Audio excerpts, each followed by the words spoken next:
Michael Thompson caught up with Olivia Sullivan as they left the Heritage Art Gallery. Olivia chatted with him just like before, occasionally asking curious questions like, "What's this?" or "What's that?" seeming to enjoy herself. When she smiled, she'd squint slightly in the sunlight, her lips curling upwards like a little kitten. However, whenever Michael tried to bring up splitting the profits, her expression would sour. She simply refused to accept her share this time. Michael had no idea what she was thinking. Fine, if she didn't want it, he'd just hold on to it for her. It would all be hers eventually anyway.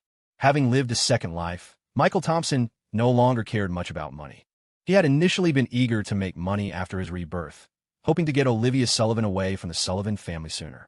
But after spending time together recently, he realized Olivia's life with the Sullivans wasn't as bad as he'd imagined. She was actually doing quite well. The reason was simple. Arthur Sullivan, the old patriarch, was still alive and kicking. As long as old Mr.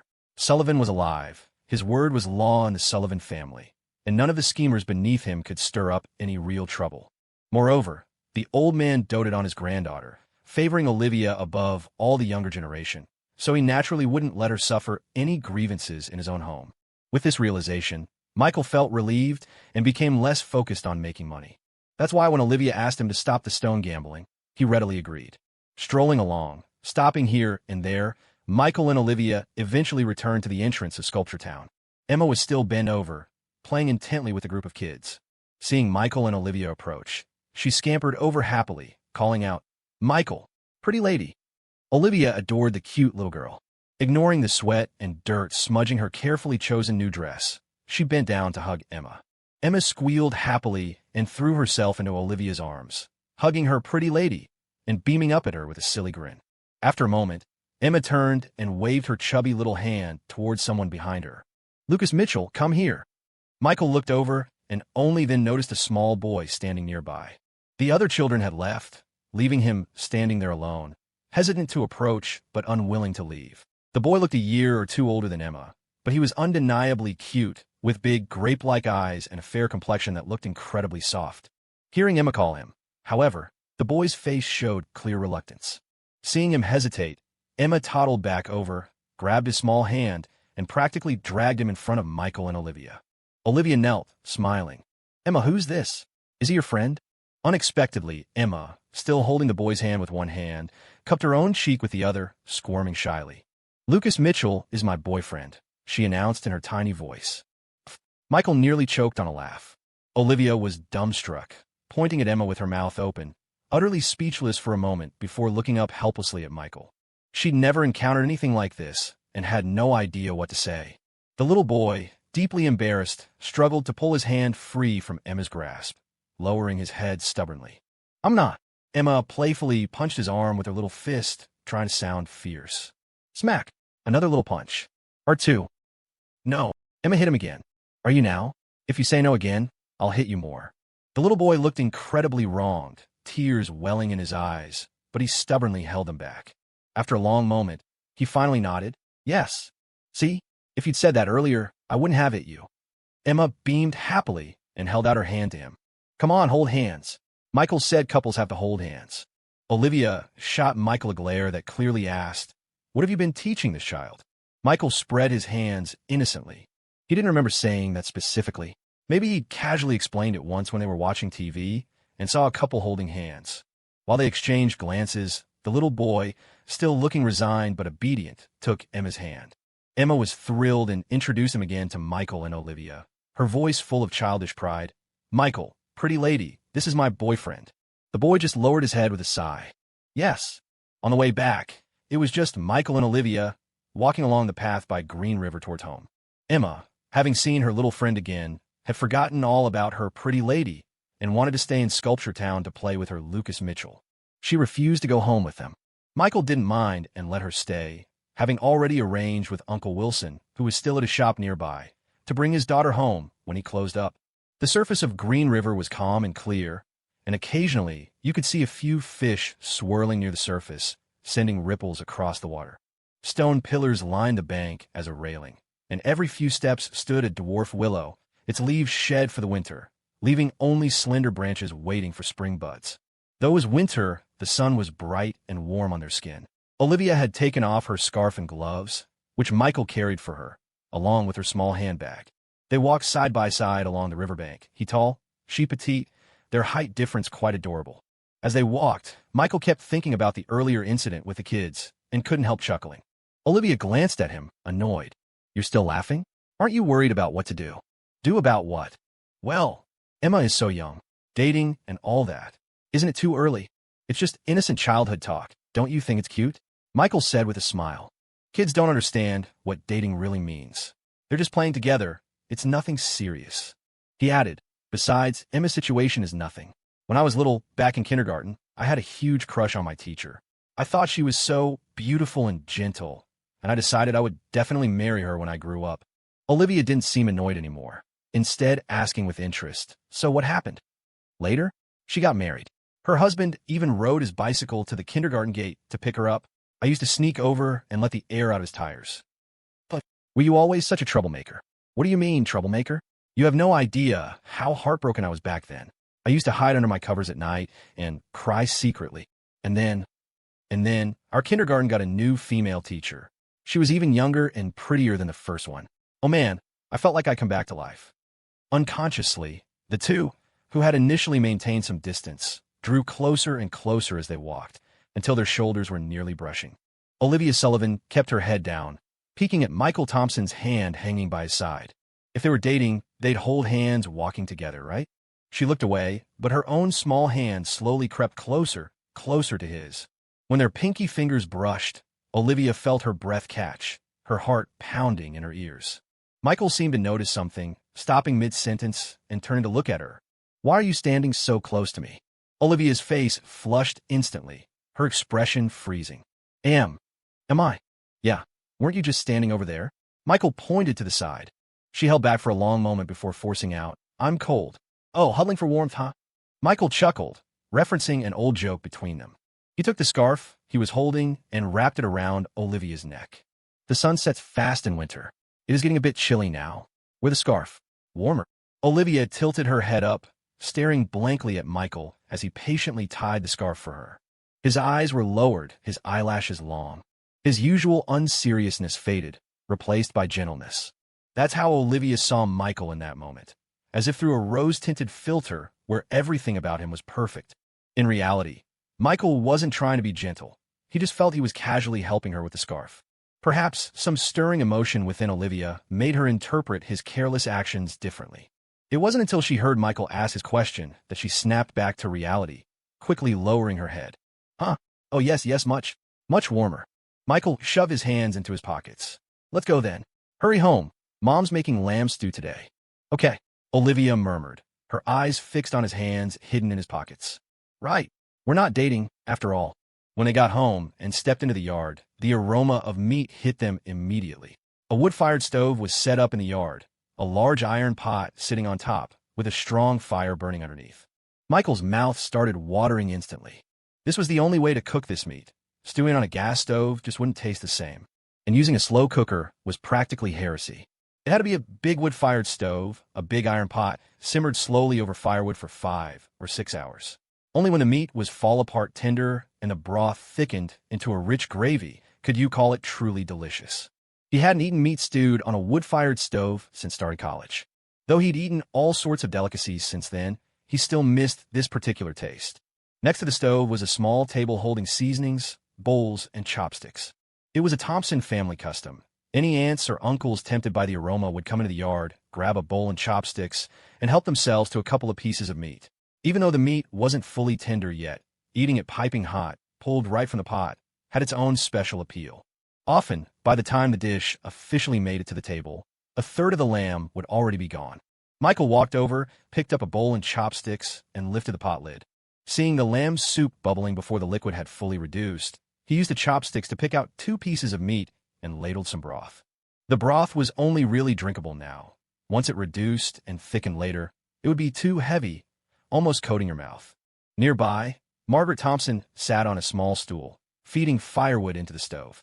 Seeing Michael and Olivia return, she smiled welcomingly at Olivia before turning a stern face to her son.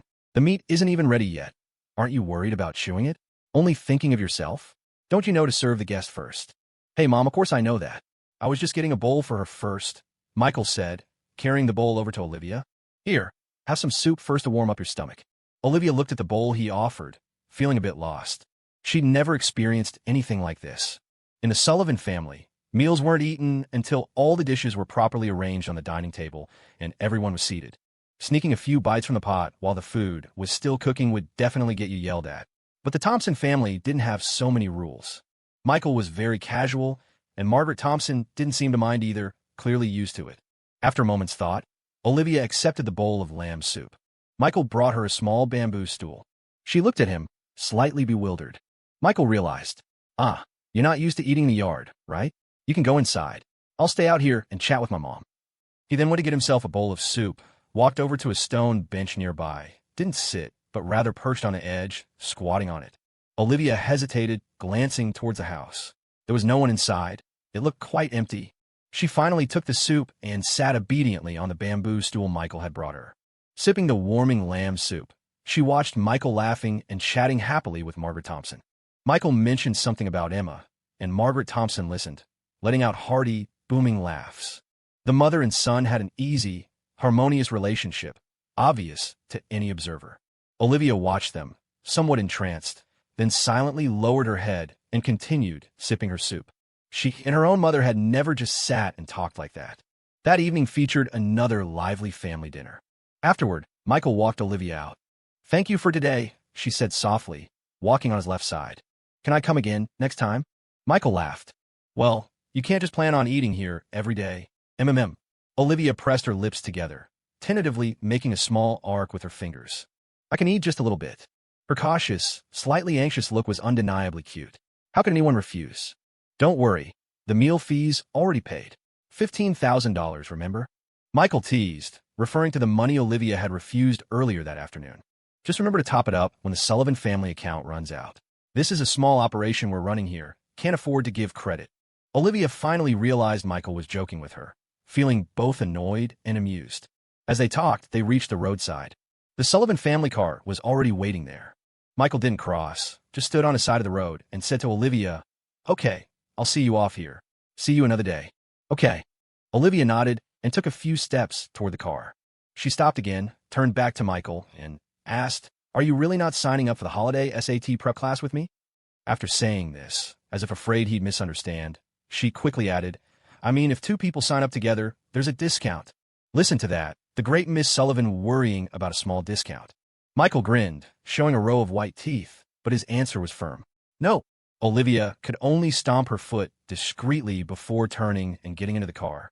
Michael stood there, watching the car drive away, before finally turning and heading back toward his house. Olivia Sullivan got home pretty late. She carefully pushed open the front door, planning to head straight to her room. But just as she finished changing her shoes in the entryway and was about to walk down the hall to the stairs, she heard a cough coming from the first-floor living room. Cough, cough. Olivia Sullivan jumped slightly and froze, looking toward the living room. That's when she saw Arthur Sullivan sitting there, leaning on his cane. The TV was off, and a cup of tea sat on the coffee table. Olivia Sullivan mentally kicked herself. She walked over, forcing a sheepish smile. "Grandpa, you're still up? Getting old, you know. Wake up easily during the night." Arthur Sullivan smiled kindly and started to get up from the sofa. Olivia quickly went over to help him. Once he was standing steady, he patted his granddaughter's hand and asked, "Why are you back so late?" I went to a friend's house today." Olivia hesitated for a moment before answering honestly. Arthur Sullivan nodded. He didn't press the issue, instead saying, "Well, exams are just over. It's good to go out with friends and relax a bit. But young ladies should still try to be home earlier next time." "Grandpa, Uncle Wilson was with me." Arthur Sullivan chuckled. "Uncle Wilson has his own family, you know. His wife and kids are waiting for him to come home for dinner. Even though it's his job, we should still be considerate." "I understand, Grandpa." Olivia agreed obediently. The grandfather and granddaughter talked as they walked upstairs. When they reached the top of the stairs, Arthur Sullivan suddenly said, "Next time you go to Michael Thompson's house, take a small gift. We don't want people thinking our family lacks manners." Olivia's expression froze, and her face turned bright red. Arthur Sullivan turned back, looked at his granddaughter's stunned face, and chuckled. "Uncle Wilson called me when he got there. You didn't think I wouldn't know where you went today, did you?" Olivia felt extremely embarrassed and was speechless for a long moment. Finally, she lowered her head and mumbled, "I won't go next time." Arthur Sullivan looked puzzled. "Why not?" Was it uncomfortable being at his house? Not really. Olivia was too embarrassed to admit that she actually felt more comfortable at the Thompsons' house than her own. She envied the warm, happy atmosphere of the Thompson family. Arthur Sullivan smiled. Well then, if Michael Thompson invites you over again, just go ahead graciously. But remember to bring a little something next time you visit someone's home. Olivia looked up in surprise. You don't object? Why would I object?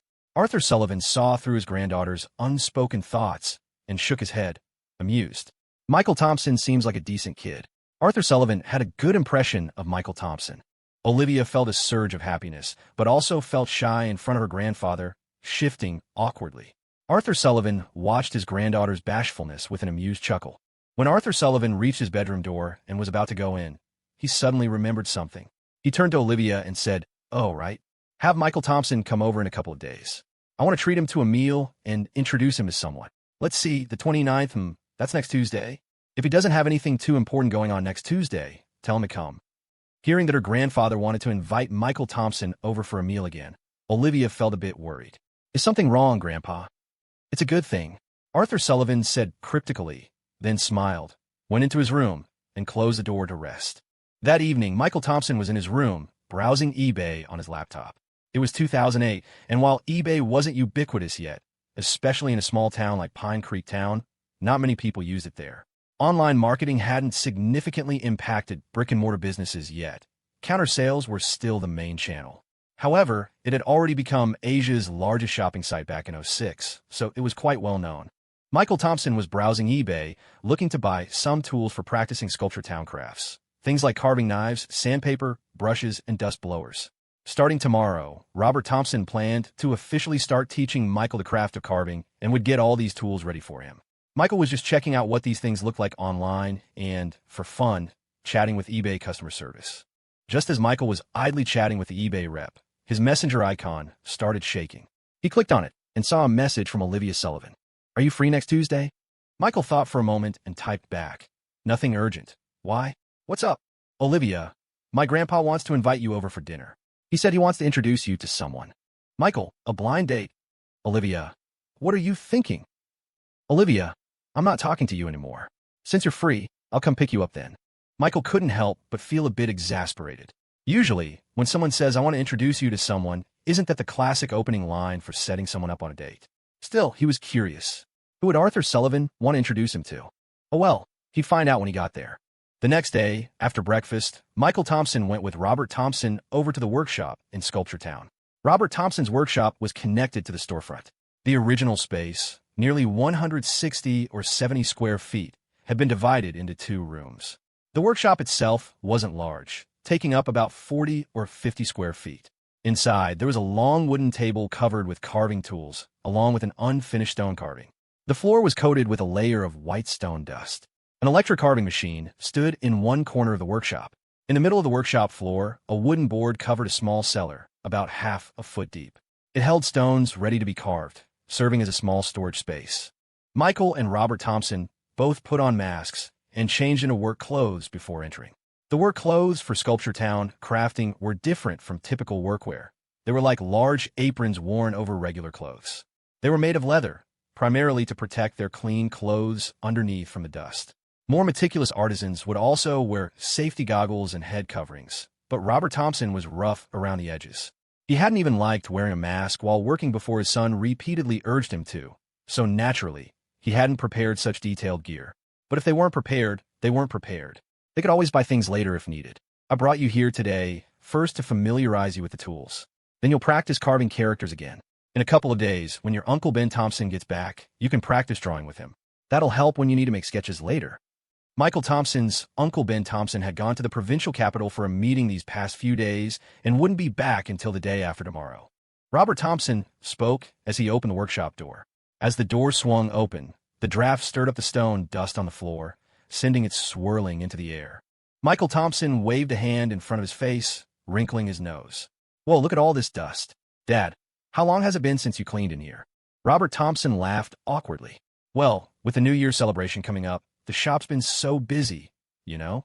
I just haven't had the time." These valuable stone Sculpture Town carvings were luxury items. Customers were either fellow dealers buying second-hand pieces or people from wealthy families. Business always picked up around the holidays, as people liked giving these carvings as gifts. The buyer might not personally care for them much, but giving a sculpture town piece seemed more refined than gifting liquor or cigarettes. Besides them, there were also some more particular customers, but it wasn't convenient to go into detail about them. That was why, lately, the Thompson adults were barely home. They left for the workshop at first light and didn't return until after dark. That's how busy they were. After all, even a small sculpture town carving took at least half a month to make, and larger pieces could take 2 or 3 months. Just getting a couple of custom orders could keep them busy well past the new year. Michael knew his old man wasn't one for details like cleaning, but as his son, he worried about his father's health. He went to the restroom, grabbed the broom and dustpan stored inside, and started sweeping the stone dust off the floor. "This isn't good, Dad," he said as he worked. "All this stone powder on the floor. Breathing that into your lungs can't be good. Aren't I wearing a mask? Masks aren't foolproof. Anyway, you should be more careful. You're the rock of this family, old Robert Thompson. If something happens to you, what would Mom and I do?" Because Robert Thompson had developed lung problems in his past life from not paying attention to these things, Michael was very insistent now, nagging him a bit more. When you finish work, taking 5 extra minutes to clean up isn't that hard. A son lecturing his father like this might offend other parents. They might retort with a stony face, "What does a kid like you know?" or even deliver a slap. But Robert Thompson was good-natured and knew his son was just concerned about his health. He didn't get annoyed at being scolded. Instead, he agreed cheerfully. He didn't stand idle either, going next door to borrow another broom and joining Michael in the cleanup. Father and son swept the floor clean, then mopped it, wiped down the workbenches with damp cloths, getting rid of all the dust, and even cleaned the windows. They gave the whole place a thorough cleaning inside and out before they were finally done. By the time they finished, over an hour had passed. Looking at the refreshed workshop, Michael felt much better. Robert Thompson brought over a small bamboo stool for him. "Here, son. Sit down, take a break. While you're resting, let me show you the tools." He brought everything over. It looked like a lot, but broadly speaking, there were only a few main types: carving knives, an air blower bulb, sandpaper, superglue, saw blade. It seemed like a lot mainly because of the variety of knives. Different stones had different hardness levels and various carving techniques. Horizontal cuts, vertical strokes, hooks, lifts, each produced different effects with specific knives. Michael actually recognized most of them. Having grown up in this family and often playing in Robert Thompson's workshop as a child, he learned a lot just by being around it. Still, Robert explained everything meticulously, listing the specific use for each tool. After going over everything inside the workshop, Robert led Michael outside, into a small alley right behind the building.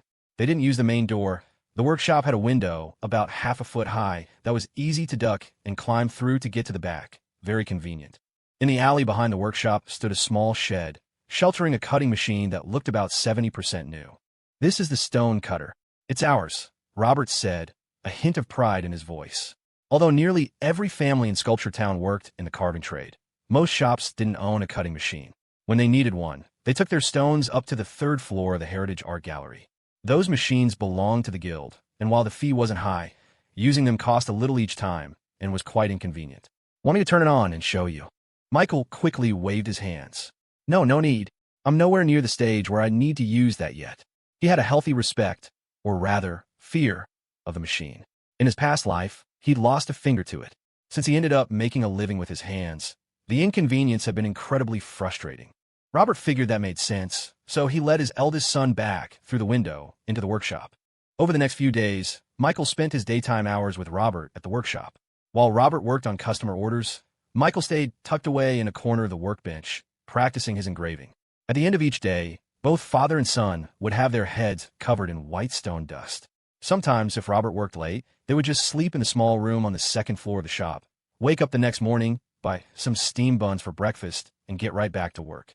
The days passed like this, but Michael's progress made Robert's eyes widen. Michael learned during the day, and at night, he continued his studies uninterrupted in the system's dream training course. Most people could maybe put in 12 hard hours of study a day max. Not him. He was effectively studying 88 hours a day, 8 hours daytime, 80 hours nighttime in the dream course. Combined with his natural talent and intense effort, his improvement was staggering, changing noticeably day by day. Seeing this, Robert was simply stunned. My eldest son is a genius." Robert was both overjoyed and worried. He was thrilled, of course, by his son's extraordinary talent for carving, but he worried that he wasn't capable of properly shaping this uncut gem. Truthfully, When it came to stone carving, Robert knew he wasn't as skilled as his two brothers. He'd been doing this craft for 20 years and still hadn't earned his provincial master craftsman certificate. Plus, being a rather honest and reserved man, he had no experience mentoring anyone. If such a talented son was left in his hands, wouldn't his potential be wasted? He mulled it over and decided this wouldn't do. He needed to find another master for the boy. Who should it be? The best options were his own two brothers. Michael was their nephew, and they had always treated each family's children as their own.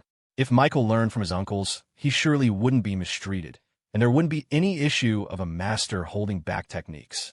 The absolute best choice would be Uncle Ben Thompson. He was, after all, a national-level master of arts and crafts, renowned for his work in landscapes, flowers, and birds. His pieces had won awards in national competitions and even been featured in magazines.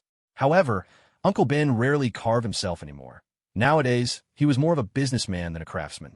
He was also incredibly busy, constantly traveling all over the country. Robert felt awkward about suddenly pushing his son onto him under these circumstances.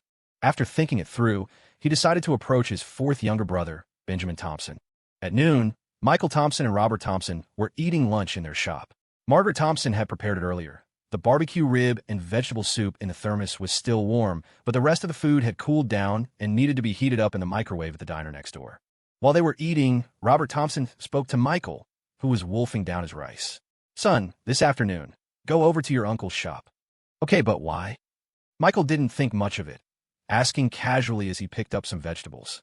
"I plan to send you over to your uncle's place. From now on, you'll learn from him." Robert Thompson revealed his plan. Caught off guard by the news, Michael choked and coughed, covering his mouth just in time to stop rice from spraying out. After managing to wash the food down with some soup, he asked, puzzled, "Dad, why send me to Uncle Ben Thompson all of a sudden? Can't I just keep learning from you?" Michael wasn't actually too concerned about how well Robert taught, as he mostly learned through the training sessions in his system's Dreamscape. While his system couldn't grant him superpowers or make him rich overnight, it was exceptionally competent as a learning tool. If it could be marketed, Step-Up King wouldn't stand a chance. But Michael couldn't tell his dad about this, and naturally, Robert wanted to find a better teacher for Michael. Initially, Robert had thought Michael's interest was just a fleeting holiday whim, expecting him to tire of it after a couple of days. But seeing Michael spend entire days in the shop with him without his enthusiasm waning in the slightest, Robert realized he genuinely loved the craft, coupled with his exceptional talent. How could Robert not consider other options? He wouldn't feel comfortable entrusting Michael to just anyone, but he had absolute confidence in his own brother. Robert wasn't a man of many words. Though his mind was full of thoughts, he couldn't express them easily to his son. He simply said gruffly, "Your Uncle Ben Thompson is better at teaching apprentices than I am. I'll feel better if you learn from him.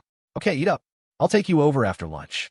Seeing his father had made up his mind, Michael didn't argue further and continued eating quietly.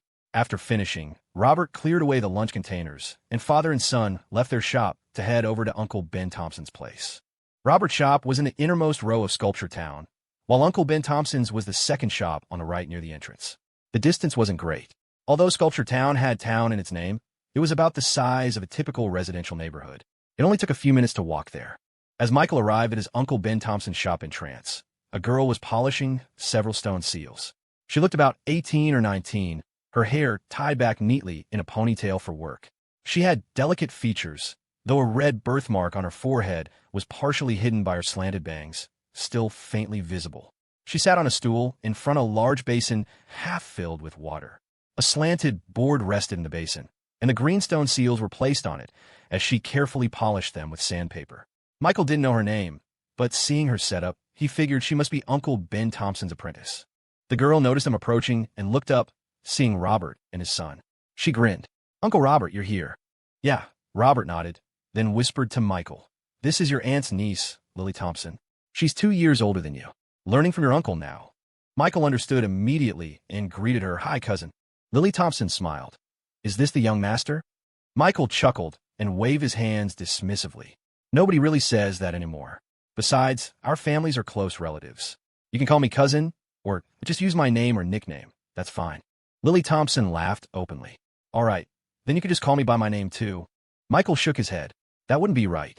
I'm calling you cousin now, but in a little while, I might have to call you senior apprentice." After they chatted for a moment, Robert asked, "Is Ben in the shop?" "Uncle Ben's inside. Go on in. I'll get you some tea, Lily Thompson said, standing up and wiping her wet hands on her clothes under her leatherwork apron without a second thought. The apron couldn't absorb water. Robert smiled and waved her off. No need. You carry on with your work. Entering the shop, Michael saw his uncle Ben Thompson scolding someone. Is this your first day? It's your third year, and you still can't carve a plum blossom? Look at this mess. Benjamin Thompson was reprimanding a young man in his early 20s with a buzz cut, who was quite tall and sturdy. But standing before Benjamin, who was half a head shorter, the young man couldn't even lift his head, looking utterly dejected like a scolded chick. However, when Benjamin saw Michael and his father enter, his expression immediately switched to a smile. Third brother, Michael, you're here. Sit down, sit down. Robert said, I won't sit. Ben, I'm entrusting the boy to you. All right, third brother, don't worry about Michael with me. I'll treat him like my own son, Benjamin Thompson promised, patting his chest. Robert went back to his own shop, while Michael sat down in his uncle's place. After a short wait, his uncle came over and poured him a cup of coffee. Michael, you young people like coffee, right? A customer gave me a jar the other day, but I'm not used to drinking it. Take it home with you later. Okay, I won't be polite then, Michael accepted with a smile, taking the coffee cup. Benjamin Thompson sat down too. Your dad told you, right? You'll be learning from me from now on. But you're different from them. You can only come during holidays. Michael teased. Does that mean I don't have to do 2 years of unpaid work for you, Uncle? Benjamin Thompson rolled his eyes. Would I really make you work for free? According to the trade tradition, after choosing a master, an apprentice had to spend 2 years learning, 2 years working without pay, and 2 years helping out with pay, totaling 6 years before. Of course, Michael was Benjamin Thompson's nephew whom he had watched grow up. Naturally, he wouldn't hold him strictly to these terms and would undoubtedly teach him wholeheartedly. From that day on, Michael began to settle down and learn the craft diligently from Benjamin Thompson, while also counting down the days until the turkey dinner at the Sullivan family's house. The day before the Sullivan dinner, however, Olivia Sullivan came looking for him again. That day, the buzzing sound of the electric carving machine filled Robert Thompson's shop. Michael had been making rapid progress lately, but was still practicing carving characters. Although he was a fast learner, character carving was a skill easy to pick up but difficult to master. He first had to practice the 7,000 simplified characters, then move on to seal script. After mastering seal script, he still needed to learn various historical calligraphy styles, like the Ouyang, Yin, Lu, and Zhao scripts. Mastering even one style was enough to make a living, but during the apprenticeship phase, exposure was key, requiring learning a bit of everything. While Michael was engrossed in carving characters, he heard someone call from outside. Junior apprentice, there's a girl outside looking for you. The speaker was Michael's senior apprentice, Greg Sullivan, the same buzz-cut young man who had been scolded like a grandson by Uncle Ben on their first meeting. Hearing Greg Sullivan call out, Michael was a bit puzzled, wondering who could be looking for him. He initially thought it might be Emily Thompson, but then realized Greg would surely recognize her. Coming, Michael called back. He put down his carving knife and the rubber bulb syringe used for blowing away stone dust, stood up from his workbench, took off his leather apron, and walked from the workshop to the front storefront. He looked up and saw Olivia Sullivan standing outside the shop, holding her younger cousin's hand, smiling and waving at him. Why is Gorgeous here? Michael wondered as he walked out. What brings you here? I paid my dues for the meal. Olivia Sullivan replied with righteous indignation, then looked at him, her eyes curving into crescents as she smiled. You look like a little old man right now. Michael felt a bit embarrassed. He had just come from the workshop, his hair completely white with stone dust. He really did resemble an old man. Emma, you can go play first, she said, crouching down to speak to her younger cousin. The younger cousin had been looking left and right ever since arriving, her little bottom wiggling too. Hearing Olivia Sullivan's words, she immediately let go of Olivia's hand and scampered off. Michael saw the direction she headed and knew she was off to find her Lucas Mitchell. It seemed the little girl preferred her little boyfriend over her pretty older cousin. Olivia Sullivan walked towards Michael, raising her hand as if to reach his head. When she couldn't, she stood on her tiptoes, but being too short, she still couldn't reach. She pouted, Could you bend down a little? Michael naturally obliged her small request. He brought over 2 bamboo stools from the shop entrance, giving one to Olivia and sitting on the other himself. Olivia pulled her stool closer to Michael's, sat down, leaned forward, and carefully patted the stone dust from his hair. The falling dust landed on her pretty dress. Michael noticed and tried to straighten up. Stop it, you'll get your dress dirty. If it gets dirty, you can just buy me a new one, Olivia Sullivan said with a smile, but her hand firmly pressed his head down, preventing him from getting up. Having spent more time with Michael, she had lost the initial shyness and reserve she felt around him and occasionally joked around. Michael smiled back. All right, deal. Tomorrow, after the turkey dinner at your place, I'll take you shopping and buy you a new dress to make it up to you. Then it's settled. Olivia Sullivan pointed her finger at him. Cross your heart if you back out. Should we pinky swear on it? Yes, and seal it, Olivia Sullivan said, extending her pinky finger. Michael hooked his pinky around hers, and then they pressed their thumbs together to seal the deal. After doing this, her face flushed slightly red, and she lowered her head with a bashful smile. I went to your house just now, but Margaret Thompson said you weren't home, that you were over here, so I came looking. Michael asked, why did you come over today? Just to freeload another meal. I paid my meal fee, Olivia Sullivan retorted, pouting a little, slightly indignant. Michael teased, why don't you just move into my house?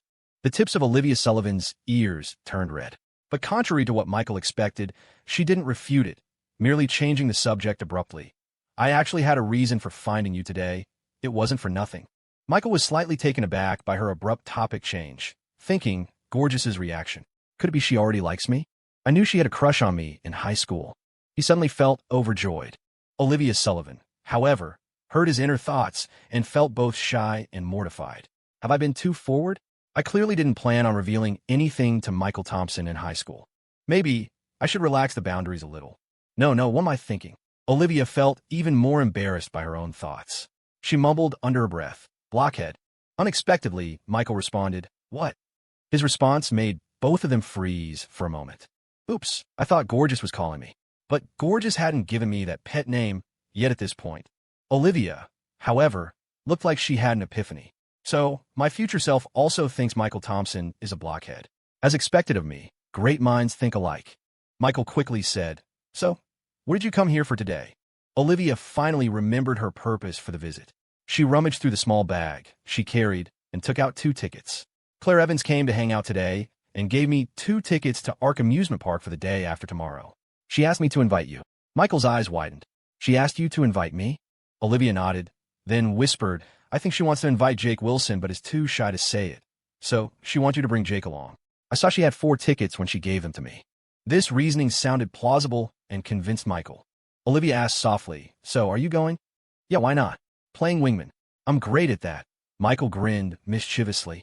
And since she gave us Ark Amusement Park tickets, we should give her something in return. Tomorrow, after the turkey dinner at your place, we can go to the mall together. I can buy you that new dress too. Just follow my lead then. Anyone familiar with Michael Thompson would know from his grin that he was scheming something. Olivia nodded obediently. Okay, I'll listen to you. With the main business concluded, she resumed picking the tiny stone particles from Michael's hair. Just then, Lily Thompson's loud voice came from inside the shop. Junior apprentice, why did you run? She came out while speaking and happened to see the 2 sitting face-to-face by the shop entrance. From her angle, it looked like they were kissing. She immediately covered her mouth, bowed an apology, and quickly ducked back inside. Sorry, my bad. Didn't mean to interrupt. Michael and Olivia looked at each other, bewildered by what their ditzy senior apprentice/cousin was up to. A moment later, Lily Thompson poked her head out again, still covering her mouth with a shocked expression, and whispered, Don't do it at the shop entrance. Too many people walk by. Go to the back alley to kiss, fewer people there. Since Olivia Sullivan had arrived, Michael Thompson let the folks at the diner know he was leaving and headed out. On the way, Olivia Sullivan kept her head down, fidgeting awkwardly and not saying a word. Lily Thompson's unexpected appearance earlier had left her feeling shy ever since. Michael Thompson took Olivia Sullivan back to his place first, where he showered and changed his clothes. When he came downstairs, he found Margaret Thompson holding Olivia Sullivan's hand, both sitting on the living room sofa, laughing and chatting about something. Hey, Mom, what are you 2 talking about? Michael Thompson perched on the armrest next to Margaret Thompson, rubbing his still damp hair with a towel. Margaret Thompson beamed, pulling an outfit out of a bag by her feet. Look what Olivia got me. Isn't it lovely? She held it up by the shoulders against herself, her expression absolutely radiant. Michael Thompson reached over to take a look. The tag was gone, but he recognized the brand. It was a fairly exclusive designer label. The outfit probably cost $1,000 or $2,000. He smiled. Nice fabric. You should definitely keep it. It's the thought that counts. It's wonderful, I love it. Margaret Thompson folded the clothes happily and stood up. Well, I'm going to start dinner. When's your dad getting back? No idea. I came straight from Uncle's diner, didn't stop by Dad's place. Okay, I'll give him a call then. Michael, keep Olivia company. As Margaret Thompson headed towards the kitchen, Olivia Sullivan quickly stood up and gently took her arm. Aunt Maggie, let me help you. Nonsense, we don't let guests help out. Aunt Maggie, I mostly just want to learn some cooking skills from you. Oh, all right then. Margaret Thompson beamed, her eyes crinkling at the corners. She patted Olivia Sullivan's hand, and the two went into the kitchen, chatting and laughing. By the time Michael Thompson realized what was happening, he found himself sitting alone in the living room. He slapped his forehead. Great, now I'm the third wheel. Unable to sit still, he got up and headed for the kitchen. Mom, I'll give you a hand too. Preparing dinner that evening took almost a full hour longer than usual. The main reason was Olivia Sullivan's clumsiness. She either let the food burn because she wasn't watching the pot, or she'd cut her finger while chopping vegetables, crying from the pain. Finally, Michael Thompson couldn't take it anymore and got a small stool, telling her to just sit near the kitchen entrance and watch. Olivia Sullivan sat by the kitchen doorway, staring blankly at the bandage on her index finger, feeling a little dejected. She'd never done any kitchen work before. Growing up, she'd practically never had to lift a finger for housework. It looked so simple. Am I really that clumsy? She mumbled unhappily under her breath. Michael Thompson, who was busy chopping vegetables nearby, overheard her. You shouldn't say that about yourself, he teased. At least your self-awareness is spot on. He even showed off his knife skills, swiftly slicing cucumber into perfect, uniform shreds. Seeing her son teasing Olivia, Margaret Thompson pinched his arm. Be nice, she scolded. After chiding Michael, her expression softened immediately as she turned back to Olivia. Don't worry about it, sweetie. It's always like this the first time you cook. You should come over more often, and Aunt Maggie will teach you slowly. Olivia Sullivan nodded meekly, still looking a bit pitiful. Okay. Margaret Thompson turned back to the stove, about to add some chili peppers to the fish stewing in the pot. Michael Thompson caught sight of it and casually said, Mom, don't add peppers. Margaret Thompson was a bit surprised. Why not? Don't you and your dad both like spicy food? I've been a bit backed up lately, trying to cut back on spice, Michael Thompson offered lamely. Olivia Sullivan knew, however, that Michael was just being considerate of her preference. It made her feel a little happy, and she decided she wouldn't hold his earlier teasing against him in her mental grudge list for the evening. It was canceled out. Unlike the last time with the whole extended family, dinner was just a simple meal with Michael's parents, him, and Olivia. Olivia Sullivan had a great appetite, even asking for a second helping of rice. This made Margaret Thompson's heart ache. The poor girl must not get enough to eat at her own home. No wonder she was so petite. It must be from going hungry. After dinner, while clearing the table, Margaret Thompson quietly pulled Michael aside and pressed $200 into his hand. Find a way to give this to Olivia later. I appreciate her thoughtfulness in bringing a gift, but I don't want her to feel burdened. Kids have it tough enough. Compared to Miss Sullivan, Michael thought Riley were the ones having a tough time. She had absolutely no concept of money. Her gift started in the four-figure range. This $200 wouldn't even cover a fraction of that outfit's cost. But he had already painted this picture for his mom of Olivia having a difficult, unfortunate life, so he couldn't exactly correct her now. Margaret Thompson firmly pushed the money into his hand. Don't you dare keep this, she said sternly. It's for Olivia. Even if she doesn't want to take the cash, find a way to spend it on her. Buy her some shoes or clothes, something nice. If it's not enough, tell me, and I'll give you more. Michael sighed. Mom, she's really not that bad off. Haven't you noticed she wears a different outfit every time she comes over? Well, of course, she dress up nicely to visit us. Maybe those are the only two nice outfits she has, Margaret Thompson countered, her face clouded with worry. I know how these things go. That's how it was at my parents' house. They favor the boys. When I was little, your uncles got to go to school, while I had to stay home, cut grass for the pigs, and do farm chores. I always got the worst food and clothes. You have no idea how skinny I was when I married your dad. Malnourished, that's what I was. Michael chuckled. Well, Dad certainly treated you right, feeding you up so nicely. Margaret laughed too.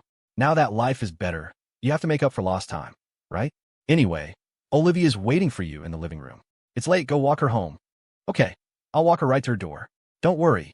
When Michael Thompson escorted Olivia Sullivan out, her hands were full. She held a smoked duck in her left hand, and her right hand carried strings of smoked chicken legs and wings, with another string of sausages hooked around her little finger.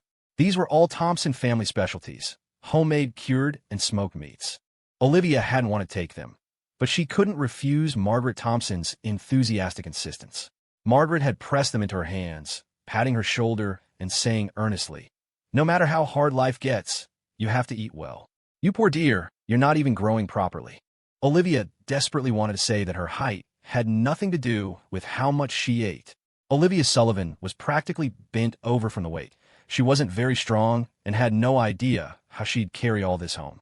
"Hang on a sec," Michael said, then dashed next door to the diner. He came back out moments later with a large plastic bag. "Here, give those to me." Olivia handed the items over, and Michael packed them into the bag, easily hefting it. "All right, let's go. I'll give this back to you when you get in the car." He glanced around, but didn't see the car that usually picked Olivia up.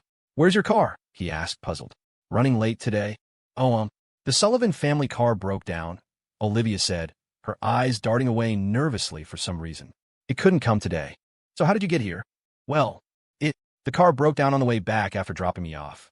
Michael Thompson gave her a suspicious look. She quickly turned her head away, so he wouldn't see the nervous expression on her face. Olivia Sullivan mumbled, Could you walk me to the station?" Michael Thompson suddenly seemed to figure something out. He nodded with a smile. "Sure. Okay." Her eyes crinkled, a small smile touching her lips. The bus station in Pine Creek Town was downtown, right next to Pine Creek Elementary School. Across from the elementary school was a noodle shop that had been there for decades and was really good. Michael Thompson would occasionally come here for noodles when he had free time, maybe grab some marinated snacks to go with it, and call a meal. There were a few other restaurants and barbecue joints nearby. Pine Creek Town was still pretty lively back at 08. But after 12, most of these places closed down, one after another. Only the old noodle shop remained standing. Under the streetlights, Michael Thompson and Olivia Sullivan walked side by side. He was tall and had a long stride, so he slowed his pace a bit. Olivia Sullivan walked with her hands behind her back, head down, kicking pebbles on the ground like a little kid. The bustling sounds from a nearby shop caught her attention. She turned her head to look, smiling as she said, "Wow, this little town is so busy." That's because Pine Creek Town is big on stone carving. Lots of people come from out of town to learn, mostly from Southern California, Michael Thompson explained with a slight smile. The area across from Sculpture Town really comes alive at night, though. It's winter now, but wait till summer. If you come back then, I'll take you for a walk along Green River. The whole stretch of food stalls goes almost all the way to my doorstep. It gets really lively. Olivia Sullivan said shyly. "Dude, hope I come back next summer." Michael Thompson gave her a puzzled look. "Why? Planning on not being around next summer?" That's not what I meant." Olivia Sullivan's face flushed red. She balled her little fists, pretending she was going to hit him. But when her pink fists landed on Michael Thompson, they were feather-light. Michael Thompson just looked at her. She blushed and mumbled, "Take that. She's really cute." Just as they were talking, Olivia Sullivan's phone rang. She pulled it out, and her expression instantly turned panicked.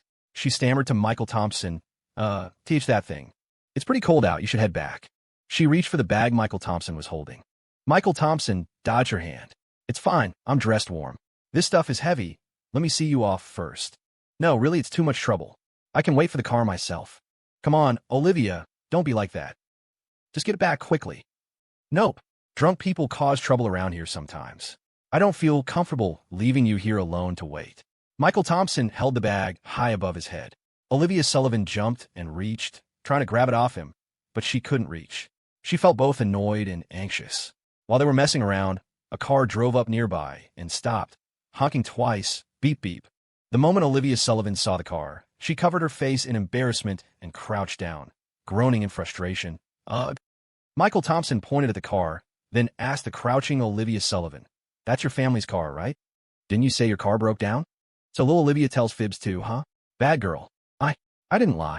Olivia Sullivan stood up, her face as red as an apple, still trying stubbornly to argue.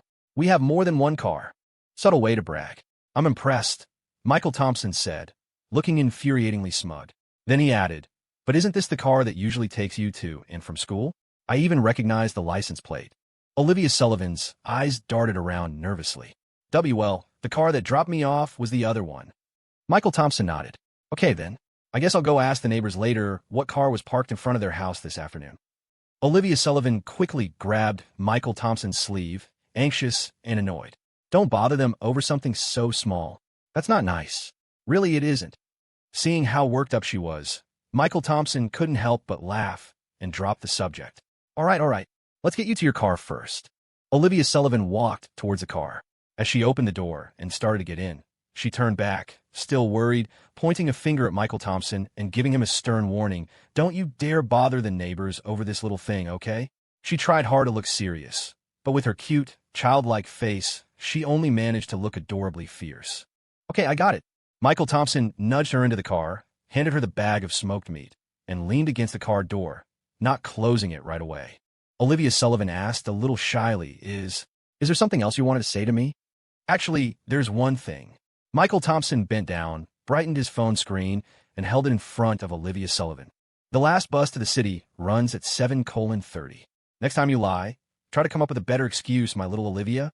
Olivia Sullivan stared at the phone displaying 8:01 p.m., her mouth slightly open, looking stunned. She'd never taken the bus. She really hadn't known. Seeing her frozen look, Michael Thompson smiled and waved.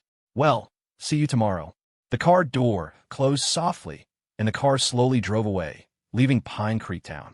Olivia Sullivan barely remembered the drive home. Her head felt fuzzy. Back in her room, decorated like a princess's chamber, she changed into her pajamas and lay on her bed, hugging her teddy bear and staring blankly at the ceiling. Her cheeks were flushed, and she felt warm all over. Michael Thompson. He definitely figured something out. Ugh, that was so embarrassing. She curled into a ball on the bed, burying her face in the teddy bear and making muffled sounds, fidgeting restlessly. After a long while, Olivia Sullivan finally lifted her head, resting her chin on the teddy bear's head. Her cheeks felt even hotter as she mumbled to herself. But when he said, my little Olivia, was that his answer? He said, shoot, I almost smiled. Olivia Sullivan slapped her cheeks hard twice, a sharp smack sound, then took a few deep breaths to calm down.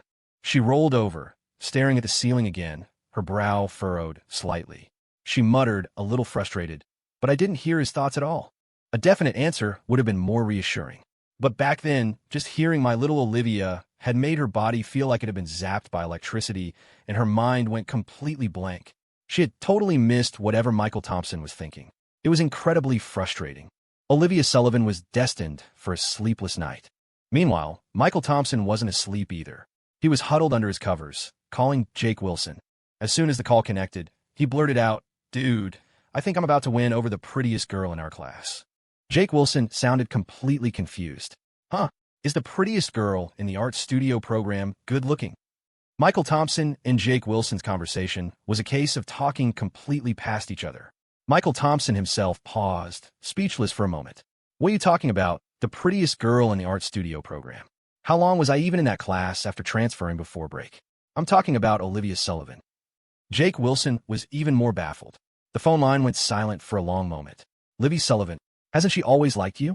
So, it wasn't that you didn't like her before, you just hadn't noticed at all? After a while, Jake Wilson finally mumbled, Michael, didn't you like Song Jingjing's type from the class next door? What? Who's Song Jingjing? Michael Thompson was stunned for a bit, unable to recall the name. Song Jingjing? Who's that? Michael, during Honors Class A's gym class not long ago, you pulled me over to the window to watch her. Are you pretending you don't know her now? Jake Wilson's blunt reminder finally dredged something up from the depths of Michael Thompson's memory. He recalled that back in high school, there was indeed a girl in the class next door who, while not stunningly beautiful, had an absolutely killer figure. When she wore a short-sleeved shirt in the summer, it seemed to hang slightly away from her tiny, slim waist. Michael Thompson liked girls with good figures, and like any teenage boy, he'd had his share of fantasies back then. But ultimately, he'd forgotten about her almost immediately. Since coming back, he only had eyes for Olivia Sullivan. How could he remember some girl with a great body from the next class over? It was only Jake Wilson's comment that made him vaguely recall someone like that might have existed. But what did she look like exactly? What was her name? Sorry, you really couldn't remember. On the other end of the line, Jake Wilson said wonderingly, I thought you weren't interested in someone like Olivia Sullivan at all. Fatty, what kind of attitude is that? Michael Thompson rebuked sharply, startling Jake Wilson. How can you judge people by their looks? By their figure?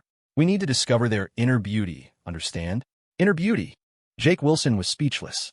Olivia Sullivan was the acknowledged beauty of Oakwood High. And you need to discover her inner beauty? So you get to say whatever sounds good, and I end up being the bad guy. Dude, watch your mouth. Michael Thompson then asked, By the way, are you free tomorrow? I'm helping at the store every day. So you just loafing around? No. How is minding the store? All right, come out tomorrow. Meet me at the entrance of Ark Amusement Park at 10 in the morning. Michael Thompson didn't stand on ceremony with Jake Wilson. adding after his instruction, "Hanging up now. Shallow person. TCH. Beep beep." In the Wilson family home, Jake Wilson stood in his room, holding his phone and listening to the dial tone, speechless for a good while. "Taking a jab at me right before hanging up. You're really something else, man," Jake Wilson muttered. "But Ark Amusement Park. Does that mean Olivia Sullivan's invitation to Michael Thompson was successful? That saves me some trouble." The plan to go to Ark Amusement Park in the city during the break was something Claire Evans and Jake Wilson had cooked up together. They had even paid for the tickets, aiming to set Michael Thompson up with Olivia Sullivan. Originally, when Claire Evans nudged Olivia Sullivan to invite Michael Thompson herself, Jake Wilson had been hesitant, worried about how embarrassed Olivia would be if Michael rejected her outright. He had already prepared himself to step in and persuade Michael if Olivia failed.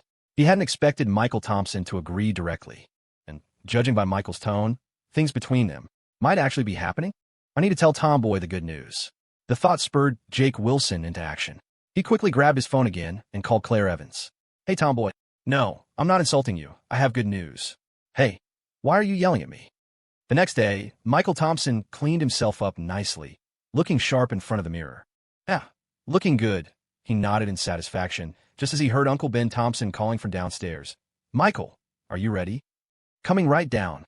Michael Thompson yelled back, then grabbed the suit bag hanging on a nearby chair and went downstairs. Today, Uncle Ben Thompson had to go into the city anyway to collect end-of-year payments from the clothing wholesale market, so he was giving Michael Thompson a ride. Once they were in the car, Uncle Ben Thompson asked with a smile, "Dressed so sharp? Got a date with a girl?" Michael Thompson puffed up his chest. "Of course. With your nephew looking like this, what girl wouldn't fall for me? I'll take a stroll, and by the time I get home, I'll have brought back a dozen potential nieces-in-law for you to help me choose from." Uncle Ben Thompson roared with laughter. "All right, don't get carried away. You bring back a dozen? Look at your dad. Hasn't Margaret Thompson had him wrapped around her finger his whole life? I bet you'll be afraid of your wife, too, someday." Michael Thompson wasn't happy. "Uncle, that's the pot calling the kettle black. You're talking about Dad? What about that time Aunt found out about your stock market adventures?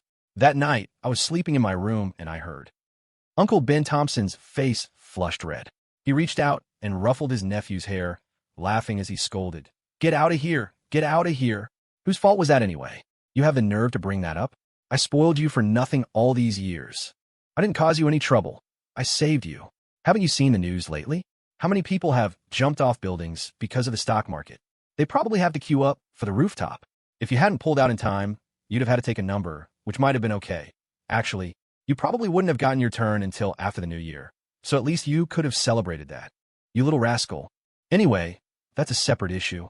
And I have to say it again, I'm not afraid of my wife. I cherish my wife. Right, we Thompson men all cherish our wives. It's called family honor." The uncle and nephew chatted and laughed, and the hour-plus drive passed quickly. Finally, the car stopped in front of Ark Amusement Park in the city. Before Michael got out, Uncle Ben Thompson insisted on stuffing $1,000 into his hand, telling him to treat the young lady to something nice. He must have heard Margaret Thompson's rumors and thought the girl Michael was meeting was in dire straits. Michael Thompson didn't act coy. He grinned, took the money, said goodbye to his uncle, and got out of the car. When Michael Thompson reached the entrance of Ark Amusement Park, he saw Olivia Sullivan already standing there, on her tiptoes, looking around anxiously. Seemingly unable to spot the person she was waiting for, she lowered her head again, looking a little dejected as she kicked at the pebbles near her feet. He glanced at his watch. There were still 15 minutes before their agreed meeting time. Michael Thompson had also arrived early, but he hadn't expected Olivia Sullivan to be even earlier. Seeing her little face flushed red from the cold and the way she was sniffling, he wondered how long she had been waiting. "Hey, Olivia," Michael Thompson called out, walking towards her. Hearing his voice, Olivia Sullivan looked up, her expression shifting from surprise to pure happiness as she reached a hand out towards him. Michael Thompson walked toward Olivia Sullivan, hands stuffed in the pockets of his down jacket. He glanced at her. "Aren't you cold?" Olivia Sullivan shook her head. "Well, I am." He nudged Olivia Sullivan's arm with his shoulder, urging her, "Come on, let's go grab something hot to drink, warm ourselves up." Olivia Sullivan followed him, a little dazed. Soon, they arrived at a smoothie shop not far from the entrance to Ark Amusement Park. Michael Thompson ordered 2 bubble teas, and they sat facing each other inside. It wasn't even 8 in the morning yet, and the smoothie shop was empty except for them. They happened to pick a spot near the heater, basking in the warm air. As the warm air blew over her, Olivia Sullivan started to feel better. She carefully cupped the smoothie cup with both hands, feeling the warmth seep into her palms. She took a small sip, a warm sensation spreading down her throat and into her stomach, quickly warming her up. Across from her, Michael Thompson had one arm draped over the back of his chair, holding his smoothie in the other hand. He wasn't drinking it, just chewing on the straw and watching Olivia Sullivan. He hadn't really wanted a smoothie anyway. Seriously, waiting outside for so long in this cold? Isn't that dumb? She could have just waited inside any shop. Michael Thompson's thoughts echoed in Olivia Sullivan's mind. Her cheeks puffed out like a hamster's. She always has bad cramps when she gets her period. What if she catches a cold? I should get her something hot to drink, but unfortunately, there's only this smoothie place nearby. This stuff gives me an upset stomach. So he was worried about me? Olivia Sullivan lowered her head, feeling a little happy, her small ponytail practically perking up. She looked up and asked Michael Thompson, "Why did we come so early? Aren't we meeting Clare Evans and the others at 10? The two of them had agreed to meet at 8, but their meeting time with Jake Wilson and Clare Evans was 10 a.m. Michael Thompson casually put down his smoothie and replied, "You forgot. We're not just here to hang out today." Olivia Sullivan immediately understood. "You mean Clare Evans and Jake Wilson?" Since we're helping, we might as well go all the way." Michael Thompson leaned forward, closer to Olivia Sullivan, and said with a smile, "With things like this, even though Clare Evans is such a tomboy." Olivia Sullivan pouted, defending her best friend. "Don't talk about Clare Evans like that."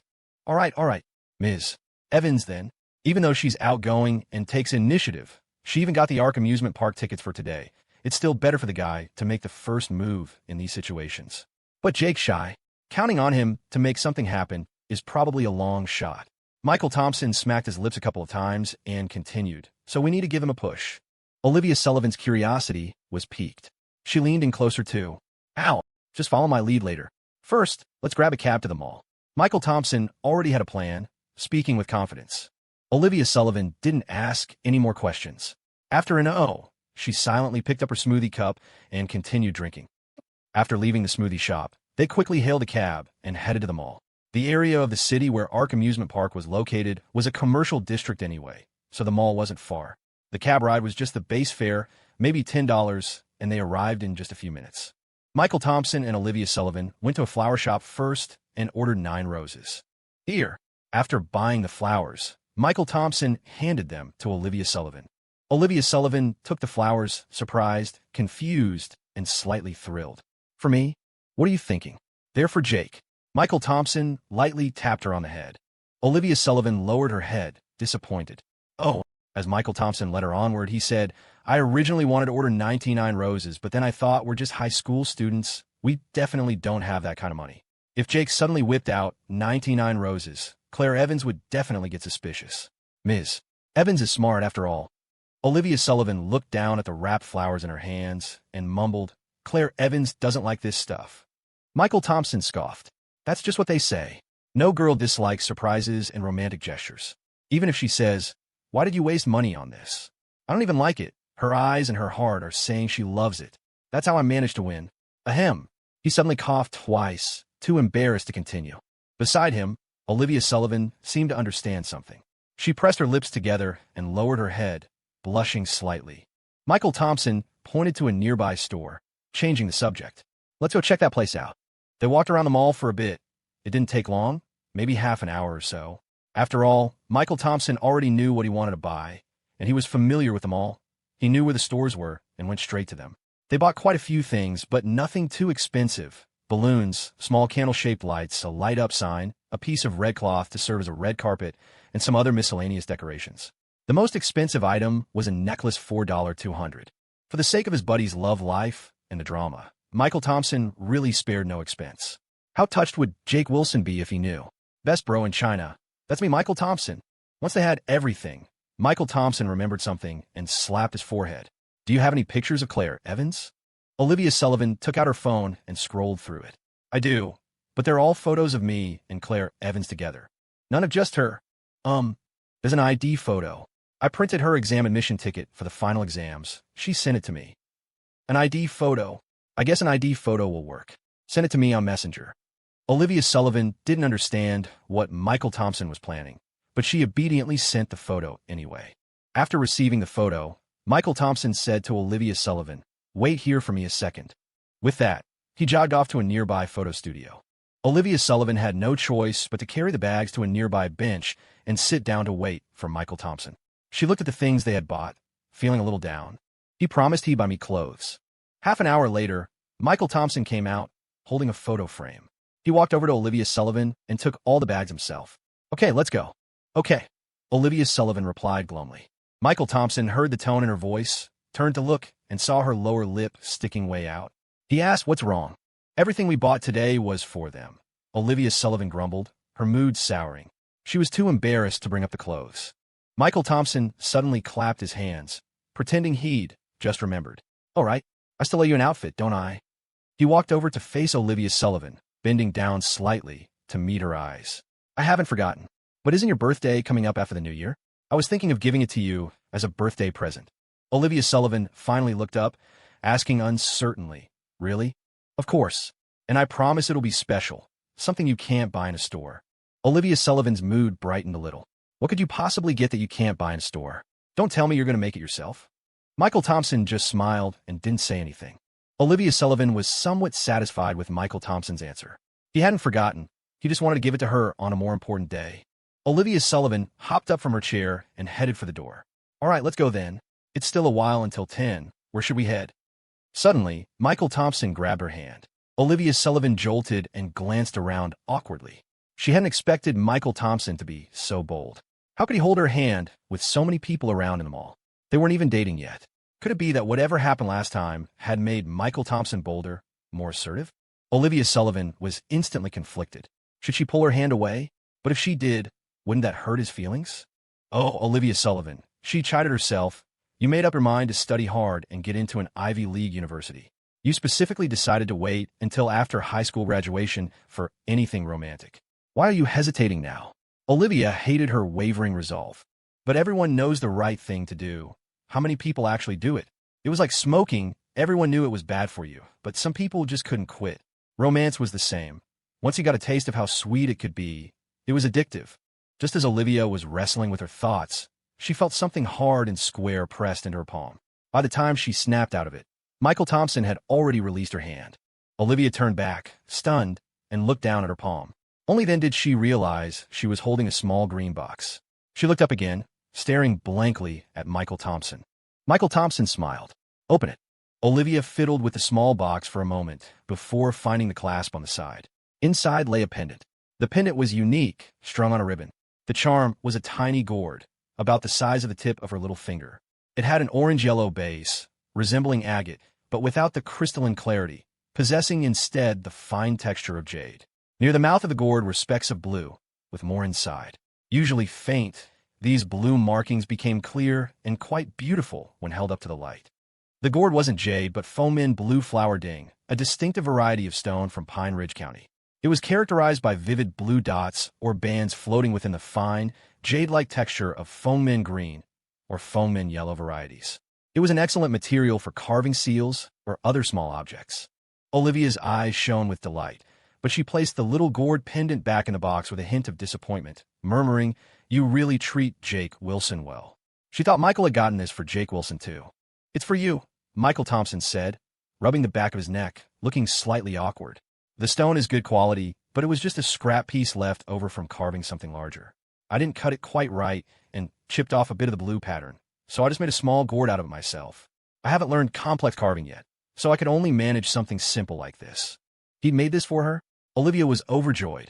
She quickly took the pendant out of the box again, holding it tightly, instantly cherishing it. In truth, the pendant wasn't valuable.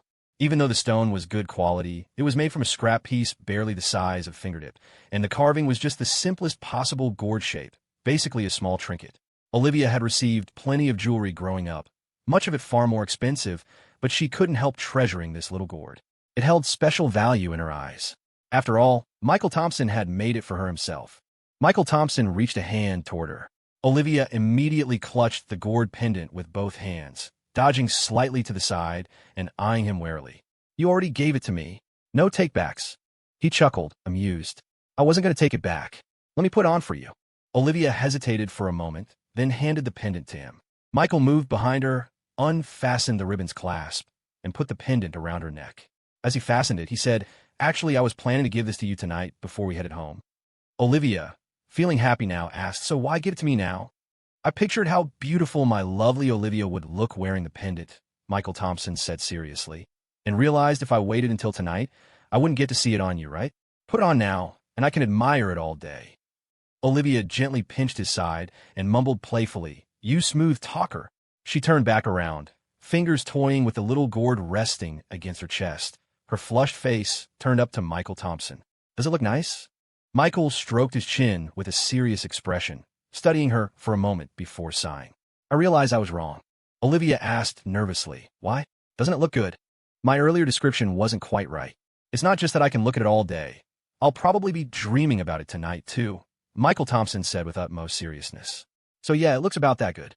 Pretty average, really." Olivia didn't know whether to laugh or be annoyed. She decided to just ignore Michael Thompson, turning her face away and walking off. On the way back, Michael Thompson noticed Olivia kept unconsciously touching the little gourd at her chest, a small, sweet smile gracing her lips now and then. Just as he thought, no girl could resist an unexpected surprise. Actually, this little gourd was originally the gift Michael Thompson had planned to give Olivia at her housewarming party. Gourds have auspicious symbolism, sounding like the words for fortune and prosperity, falu. They also signify longevity and represent family honor, making them very suitable gifts. However, the gift itself was rather humble. While Olivia surely wouldn't mind and would treasure it, the rest of the Sullivan family might not see it that way. Besides, even if Olivia didn't mind, Michael felt he needed to uphold her standing. Cherishing their women was a Thompson family tradition. Michael didn't care about face for himself, but he had to make sure his girl looked good.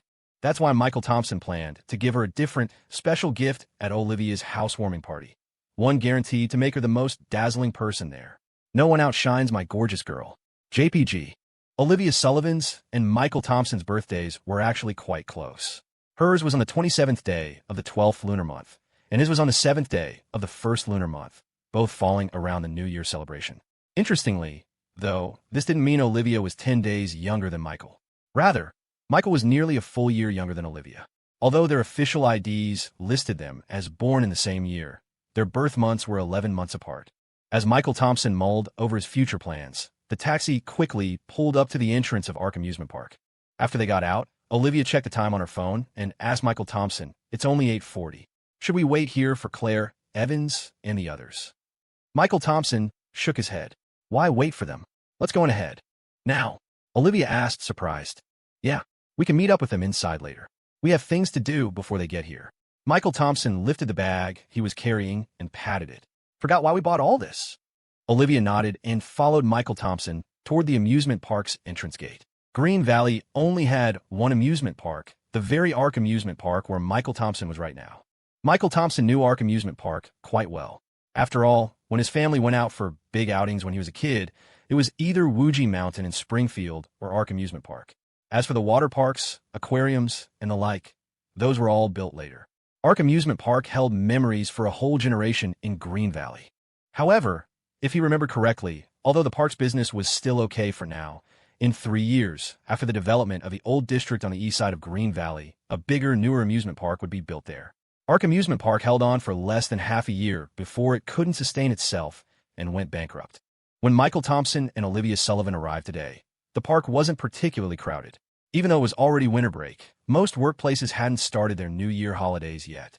So, while students were free, the white-collar workers were still grinding away, pushing hard for year-end results. Although Olivia Sullivan was also a Green Valley local, she rarely came to Ark Amusement Park, mainly because she never had anyone to come with. It wasn't until high school that she had visited once with Claire Evans. But naturally, you could never see the whole huge park in one go. Plus, Michael Thompson had led her in through a different entrance. This area featured buildings in a colonial town style, with rows of peach trees lining the path, still holding onto their green leaves even in winter. Nearby, someone was renting out period costumes, and quite a few visitors were changing into them, cosplaying as ancient heroes, scholars, and beauties. Quite a picturesque scene.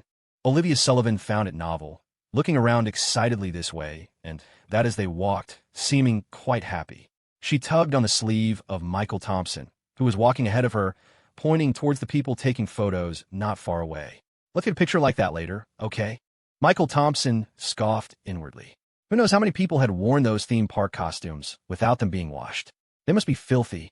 It was lucky it was winter. If it were summer, everyone would be sweating and wearing those same few outfits back to back. Just imagining the smell. Ugh, absolutely rank. Besides, taking one picture cost anywhere from dozens to hundreds of dollars. Only an idiot would want to do that. But seeing the eager look on the little silly girl beside him, Michael Thompson swallowed his thoughts and changed his tune. Sure, once we're done with our business, we'll have plenty of time to take pictures. Olivia Sullivan pouted, slightly annoyed. If you don't want to, just say so. You don't have to force yourself. I didn't say I didn't want to. Yes, you did. Your expression practically screamed that anyone who takes photos like that is an idiot. Were you calling me a little idiot in your head? Michael Thompson touched his face, puzzled. Was it that obvious? He thought he had long since met. He turned his head to look at Olivia Sullivan and asked, so, do you still want to take them? Yes. Michael Thompson and Olivia Sullivan's final destination was the park's haunted house. While other rides at Amusement Park had at least some visitors queuing, with the most popular roller coaster boasting a long line, the haunted house area was completely deserted. Not a single person was around. Only two bored employees sitting on the steps, smoking and chatting. If you were to rank all the attractions at Amusement Park, the haunted house could perennially win the award for most unpopular. Michael Thompson had been through the Amusement Park haunted house once, and after that one time, he never went back. Inside, there was only a single path. You just walked straight through while some skeletons and cheaply made, creepy dolls were placed along the sides, and some weird screams played over the sound system. And then, that was it. Every visitor emerged from the haunted house utterly confused. What?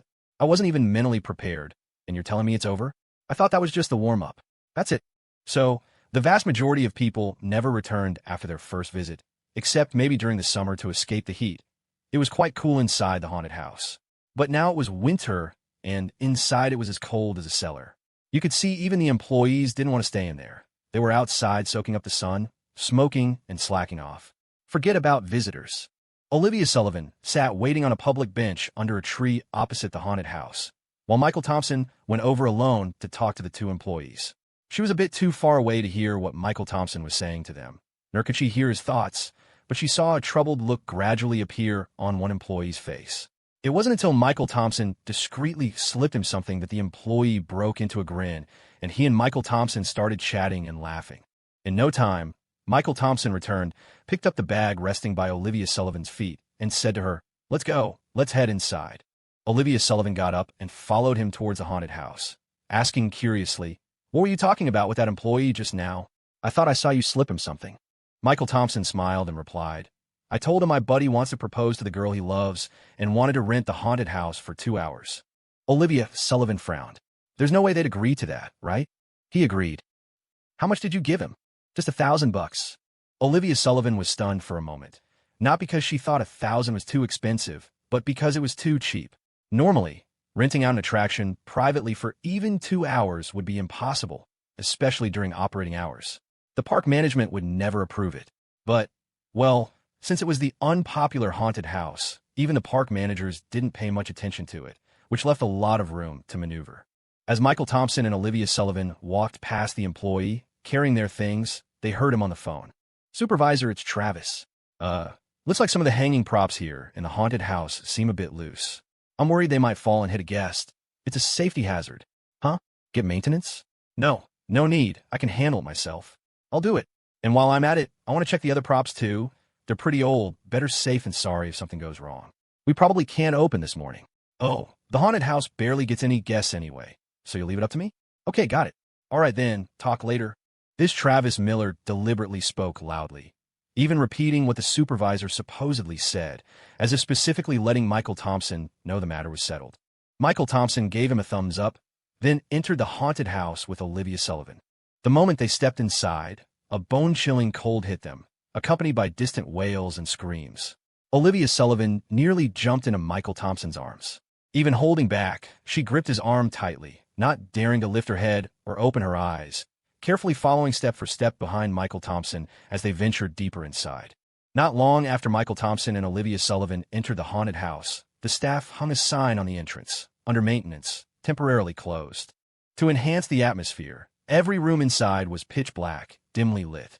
Michael Thompson ignored the creepy dolls that shrieked beside him and the devices underfoot that periodically sprayed white mist, heading straight deeper inside. Olivia Sullivan wasn't actually doing too badly, mostly because she was clinging tightly to Michael Thompson's arm with her eyes squeezed shut. Only when the mist-spraying device hit her ankle did she yelp and pinch Michael's arm hard in fright. Ow! That cry wasn't from the startled Olivia Sullivan, but from Michael Thompson. It hurt.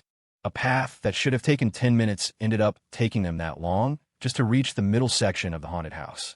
Before them appeared a fork in the road. However, visitors could only take the path to the right. The left led to a staff break room and an emergency exit. Michael Thompson ripped down the staff-only sign and stuck it onto the wall of the path visitors were supposed to take. He pulled out a key he'd borrowed from a staff member and unlocked the break room. There was a light inside. Once switched on, the room looked like a typical small office with a little desk and a chair. After stepping inside, Michael Thompson looked at Olivia Sullivan, who still had both hands clamped around his arm, eyes shut tight. He flicked her forehead gently. "You can probably let go now."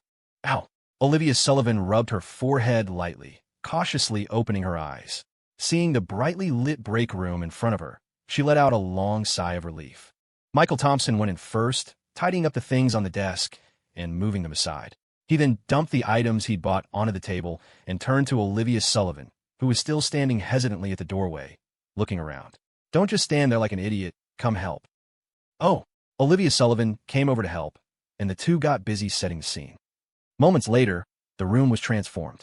Just inside the door, a cheap red cloth served as a red carpet, flanked by neatly arranged candle-shaped LED lights leading straight to the desk. Colorful balloons filled the corners of the room. Right in the center of the desk sat a picture frame holding a photo of Clare Evans. In front of the frame, the candle lights formed a large heart shape. Inside the heart, scattered flower petals spelled out love. Before the word sat a small open box containing a necklace. After finishing, Michael Thompson crossed his arms, looked around, quite satisfied, and asked Olivia Sullivan beside him, "How's it look?" Olivia Sullivan mimicked him, crossing her arms, but tilted her head and frowned slightly after studying it for a while. "It's weird." "What's weird about it?" "Why use white candles? They were sold out of the red ones, all right? We have to make do. You could have bought real candles. It's too enclosed in the haunted house. We can't light real candles. It's a fire hazard," Michael Thompson reasoned. But Olivia Sullivan still felt something was off. She turned to look at the framed photo of Clare Evans on the desk, feeling a strange sense of familiarity. It took her a moment to pinpoint the source of the dissonance. She'd seen setups like this in her family chapel when she went for Memorial Day observances. All it was missing were some offerings on the table and an incense burner with 3 lit sticks. Michael Thompson walked eagerly towards the door, saying, "You can't really tell with the lights on. Wait till I turn them off, then take another look." With that, he flicked the switch. The room plunged into darkness, leaving only the dim glow of the white, candle-shaped lights. On the desk, the light illuminated the lower half of the face in the framed photo, casting an eerie, sinister glow. Michael Thompson and Olivia Sullivan both fell silent. Olivia Sullivan asked cautiously, "Does it feel a little creepy?" "Yeah, a bit. I should have bought the bigger candle lights. This is too dim. So what do we do?" "We'll make do. It's too late to run out and buy more now." "True." Having reached an agreement, they backed out of the break room and left the haunted house through the adjacent emergency exit. Once outside, Olivia Sullivan noticed Michael Thompson was still holding a single rose.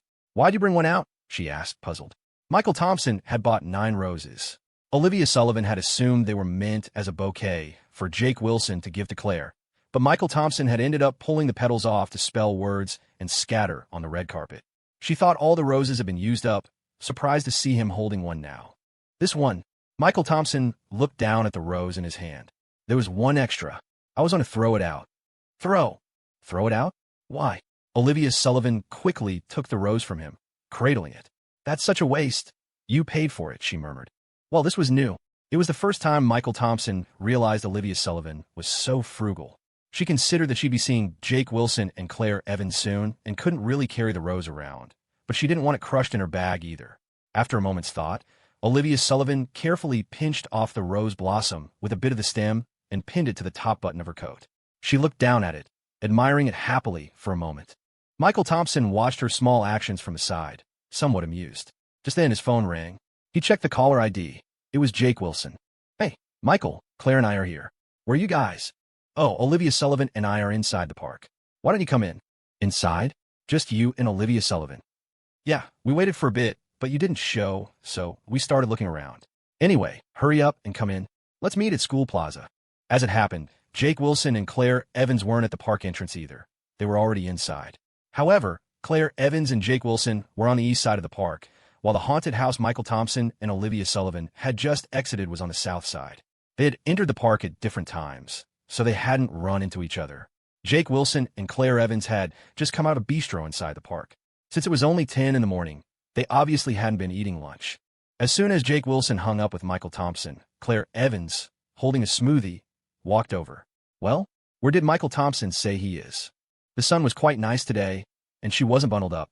Over a brown knit sweater, she wore an open black wool coat. Below, she had on denim shorts over warm, yet slimming black tights. A beret sat on her head, tucking her shoulder-length bob away and revealing the fair skin of her neck. The outfit highlighted her youthful charm. Claire Evans had been worried Michael Thompson might bail and had urged Jake Wilson to call him. Jake Wilson held his phone, looking a bit odd. Michael Thompson said he's already inside the park, with Olivia Sullivan. Claire Evans's eyes widened. They came in too? Yeah. Jake Wilson hesitated for a moment. So, should we still go meet them? This whole plan had been Claire Evans's idea. She always had the most schemes, while Jake Wilson usually just acted as her helper, doing whatever she said. Their original plan was to get Olivia Sullivan and Michael Thompson out together, then find an excuse to leave them alone. Claire Evans had even arranged a few little surprises for Olivia Sullivan, hoping her best friend could seize the opportunity. But now the situation had changed. Michael Thompson and Olivia Sullivan had come in first? What did that mean? Did they want to be alone? Were they even more eager than imagined? What was left for the support team to do? Jake Wilson fanned the flames from the side. Maybe Michael Thompson and Olivia Sullivan don't want us crashing their party. Claire Evans gritted her teeth and stamped her foot. No way. If we don't go, wasn't all our preparation for nothing? We stick to the original plan. Jake Wilson sighed resignedly. Fine, whatever you say. He was good-natured and not very assertive, whereas Claire Evans was the decisive type, fiery and efficient. So when they were together, Claire Evans usually came up with the ideas, and Jake Wilson executed them. Personality-wise, they complemented each other well. Claire Evans casually tossed her smoothie into a nearby trash can, stuffing her hands in her pockets. Did he say where to meet? Just near the entrance plaza. Okay, let's go. When Michael Thompson and Olivia Sullivan arrived at the Park School Plaza, Jake Wilson and Claire Evans happened to be approaching from the other direction. Michael Thompson looked at them, surprised. How come you guys came from over there? Jake Wilson was a terrible liar. As soon as he was asked, he felt guilty and stammered, well, actually. He struggled to get the words out. Claire Evans, watching anxiously beside him, nudged Jake Wilson's chubby stomach with her elbow and complained, "It's all Jake Wilson's fault. He suddenly had a stomach ache and insisted on finding a restroom, so we came in first." It was an excuse Claire Evans thought up on the spot. Michael Thompson, however, gave a knowing smile. Is that so? There were plenty of shops right outside the park entrance, McDonald's right next door. They could have easily used a restroom there. Why come all the way inside to find one?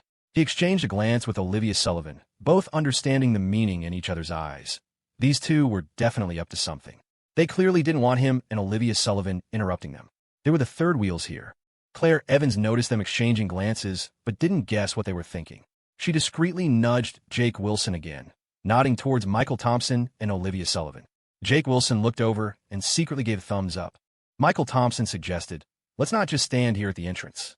Since we're here, let's walk around and have some fun." Claire Evans considered that it wasn't lunchtime yet, so she agreed. The group headed deeper into the park. Michael Thompson and Jake Wilson walked ahead, chatting about the new games at the Wilson Family Arcade. Olivia Sullivan and Claire Evans trailed behind, arm in arm, talking and laughing like sisters. "Olivia, that pendant is really pretty. Did you just get it?" Claire Evans asked curiously, noticing the family heirloom pendant around Olivia Sullivan's neck. She knew her deskmate never spent time on her appearance. Despite coming from a wealthy family, Olivia had never worn any jewelry since starting school, not even when they hung out together. Olivia Sullivan gently touched the family heirloom pendant, stammering, yeah, it's new." Claire Evans noticed her best friend kept glancing towards Michael Thompson as she spoke. Leaning closer to her ear, she teased with a smile, "Did Michael Thompson give it to you?" Olivia Sullivan's face immediately flushed red. She looked down, fidgeting for a long moment, before finally nodding slightly and whispering, yeah. They've already gotten this far?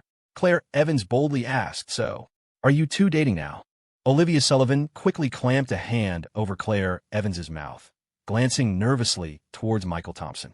Seeing he hadn't noticed and was still talking to Jake Wilson, she finally breathed a sigh of relief. Turning back to her friend, she said, slightly annoyed, what are you talking about? I have nothing going on with him. Then do you like Michael Thompson? What about Michael Thompson? He gave you a gift, so he must have some feelings, right? Okay, no more questions. The more Olivia Sullivan was asked, the more embarrassed she became, desperately trying to stop Claire Evans from probing further. Claire Evans gently tapped her head. You honestly, if you like someone, you should say so. If you don't, you should also make it clear. If you keep stringing people along, won't you become the bad guy? Even someone who likes you will eventually lose patience. Don't forget, Lily Carter from our class really likes Michael Thompson. What if someone else gets to him first? Olivia Sullivan instinctively retorted. Michael Thompson wouldn't. Claire Evans grinned mischievously, teasing. So you do like Michael Thompson? Olivia Sullivan realized she'd been tricked, stomped her foot in frustration, and whined, Claire. After a moment, her expression turned glum. But we're still in high school. Junior year starts in 6 months, and I have to get into an Ivy League university. Michael Thompson has his own things he needs to do too. Claire Evans knew Olivia had an obsession with getting into the Ivy League. She didn't know the specific reason, but it seemed related to her family situation. She also knew how incredibly hard Olivia studied. Claire Evans herself was practically Olivia's only close friend at school. Olivia's recent poor performance on a test was probably linked to Michael Thompson, which likely made Olivia even more hesitant to think about romance in high school. But intentions were one thing. Could Olivia Sullivan actually stick to them? Clearly not. If she could, she wouldn't even be out today. The SAT prep class Olivia Sullivan had signed up for had already started. Just thinking about it, Claire Evans could imagine Olivia Sullivan's inner turmoil and felt a pang of sympathy for her. She squeezed Olivia Sullivan's arm gently. Olivia, you're really conflicted right now, aren't you? Yeah. Then you should at least tell Michael Thompson these things. Tell him how you feel. Make plans with him for after graduation. Otherwise, your current mood will affect your studies too, right? Claire Evans spoke like an expert, though, in reality, she'd never even been in a relationship. Her experience came entirely from romance novels and cheesy Korean dramas. Still, she had managed to point Olivia Sullivan in a direction. Olivia Sullivan hadn't initially thought along those lines because she could hear Michael Thompson's thoughts, knew his feelings for her, and trusted he would wait until they could be together. Because they were meant to be a couple. But now that Claire Evans mentioned it, Olivia Sullivan saw the logic. Telling Michael Thompson her own feelings wasn't just for his sake, but also to put her own mind at ease, to stop her thoughts from running wild on the subject. Seeing Olivia Sullivan's interest piqued, Claire Evans pulled 2 tickets from her bag, pressed them into Olivia Sullivan's hand, and struck while the iron was hot. I won these Beastro vouchers. Later, for lunch, Jake Wilson and I won't join you too. You and Michael Thompson can go to that bistro on the east side of the park for lunch together. Seize the opportunity, okay? Olivia Sullivan clutched the 2 tickets, her eyes firming with resolve. She nodded vigorously. Okay. Michael Thompson led the way, passing numerous amusement rides along the path. However, they didn't stop at any, heading straight for the haunted house instead. As they walked past the giant pendulum ride, Jake Wilson asked quizzically, Michael, there's hardly anyone in line for the pendulum right now. Aren't we going to ride it first? I just ate something. Let's do something less intense first. Otherwise, I might throw up, Michael Thompson replied, offering a casual excuse that quickly satisfied Jake Wilson's curiosity. But when they arrived at the entrance to the haunted house, both Jake Wilson and Claire Evans started protesting. Michael, let's not do this one, Jake Wilson complained. Ark Amusement Park's haunted house is really lame. Didn't you say last time we came that you'd never go in again? Claire Evans chimed in. I agree. The haunted house is the most boring thing in this park. Plus, it's freezing in there. Let's not go in, okay? If you want something less intense, isn't the carousel right over there? Facing their protests, Michael Thompson gestured towards Olivia Sullivan. Olivia wants to try it. She's never been. Caught off guard by being suddenly named, Olivia Sullivan froze for a second. She didn't want to go, but when she noticed Michael Thompson giving her a look, she immediately understood and nodded. Right, I want to try it. Claire Evans looked a bit suspicious. She leaned closer to Olivia Sullivan and whispered, Aren't you the most scared of this stuff? I just suddenly feel like it. Olivia Sullivan stammered, her eyes darting around as she nervously twisted her index fingers together. She was terrible at lying. Whenever she did, she fidgeted uncontrollably. However, Claire Evans misinterpreted this entirely. Right? She thought, don't lots of couples like going to see horror movies together? With that thought, Claire Evans readily agreed. Once the other three agreed, Jake Wilson had no choice but to go along with the majority. When the four reached the haunted house entrance, they saw an under maintenance sign posted. "Oh, it's under maintenance. Guess we can't go in," Jake Wilson said, sounding quite pleased. But a staff member nearby saw Michael Thompson and the others approach, immediately came over, moved the sign aside, and explained, "It's fixed now. You can go right in." Claire Evans walked up to Jake Wilson and nudged his stomach. "Jake Wilson, let's go in first." Jake Wilson looked confused. "Why aren't we all going together?" Claire Evans pinched his arm and scolded him quietly. "Are you stupid? Just come inside with me. Stop asking questions." She and Jake Wilson entered the haunted house first. Michael Thompson had deliberately lagged behind. Seeing Claire Evans pull Jake Wilson inside, he turned to Olivia Sullivan and teased, "See? They think we're cramping their style." Olivia Sullivan knew Claire Evans was also trying to create an opportunity for her and Michael Thompson to be alone. Just then, the staff member ran over to Michael Thompson and Olivia, carrying 2 bags. "Mr. Thompson, here are the things you asked me to find. They were in storage for ages. Took me a while to find 2 that were reasonably clean." "Thanks for your trouble," Michael Thompson said gratefully, taking the bags. He turned to Olivia Sullivan. "Come on, let's go in through the service entrance on the side." The service entrance was a small door on the side of the haunted house. Inside was the staff break room. Michael Thompson and Olivia Sullivan had left the haunted house through this exit after setting things up earlier, so they easily found their way there again. After opening the small door and going inside, Michael Thompson handed one of the bags to Olivia Sullivan. "What's this?" Olivia Sullivan opened the bag curiously and pulled out a blood-splattered white lab coat and a horrifying ghost mask. She was so startled she almost dropped them. Looking over at Michael Thompson, she saw he had already slipped the blood-stained white coat from his bag over his clothes, the ghost mask hanging askew on his head. These were props belonging to the haunted house. Originally, they had planned to hire actors to dress up as ghosts and scare visitors, but the haunted house never made much money, and the cost of hiring actors was too high.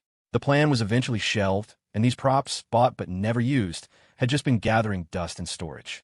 After changing, he saw Olivia Sullivan still holding the items, looking conflicted. "Hurry up and put them on," he urged. "We're going to scare them in a bit." Olivia Sullivan hesitated for a long moment before finally slipping the stained white coat over her down jacket. Michael Thompson helped her put on the ghost mask, then adjusted his own mask properly. He held out both hands towards her and let out a low growl from his throat. "Ooarg scary?" "Heh." Since Olivia Sullivan knew it was Michael Thompson, she wasn't scared at all. Instead, she found him amusing and couldn't stop giggling behind her hand. Michael Thompson protested. "Don't just laugh. You try acting scary, let me see." Olivia Sullivan mimicked Michael Thompson, holding out her hands, lowering her head, and pretending to let out a fierce cry. "Meow-roar." After she finished, she looked up at Michael Thompson, blinking as if waiting for praise. Michael Thompson rubbed his forehead, looking a bit exasperated. "Are you trying to be cute?" "I don't know how," Olivia Sullivan said innocently.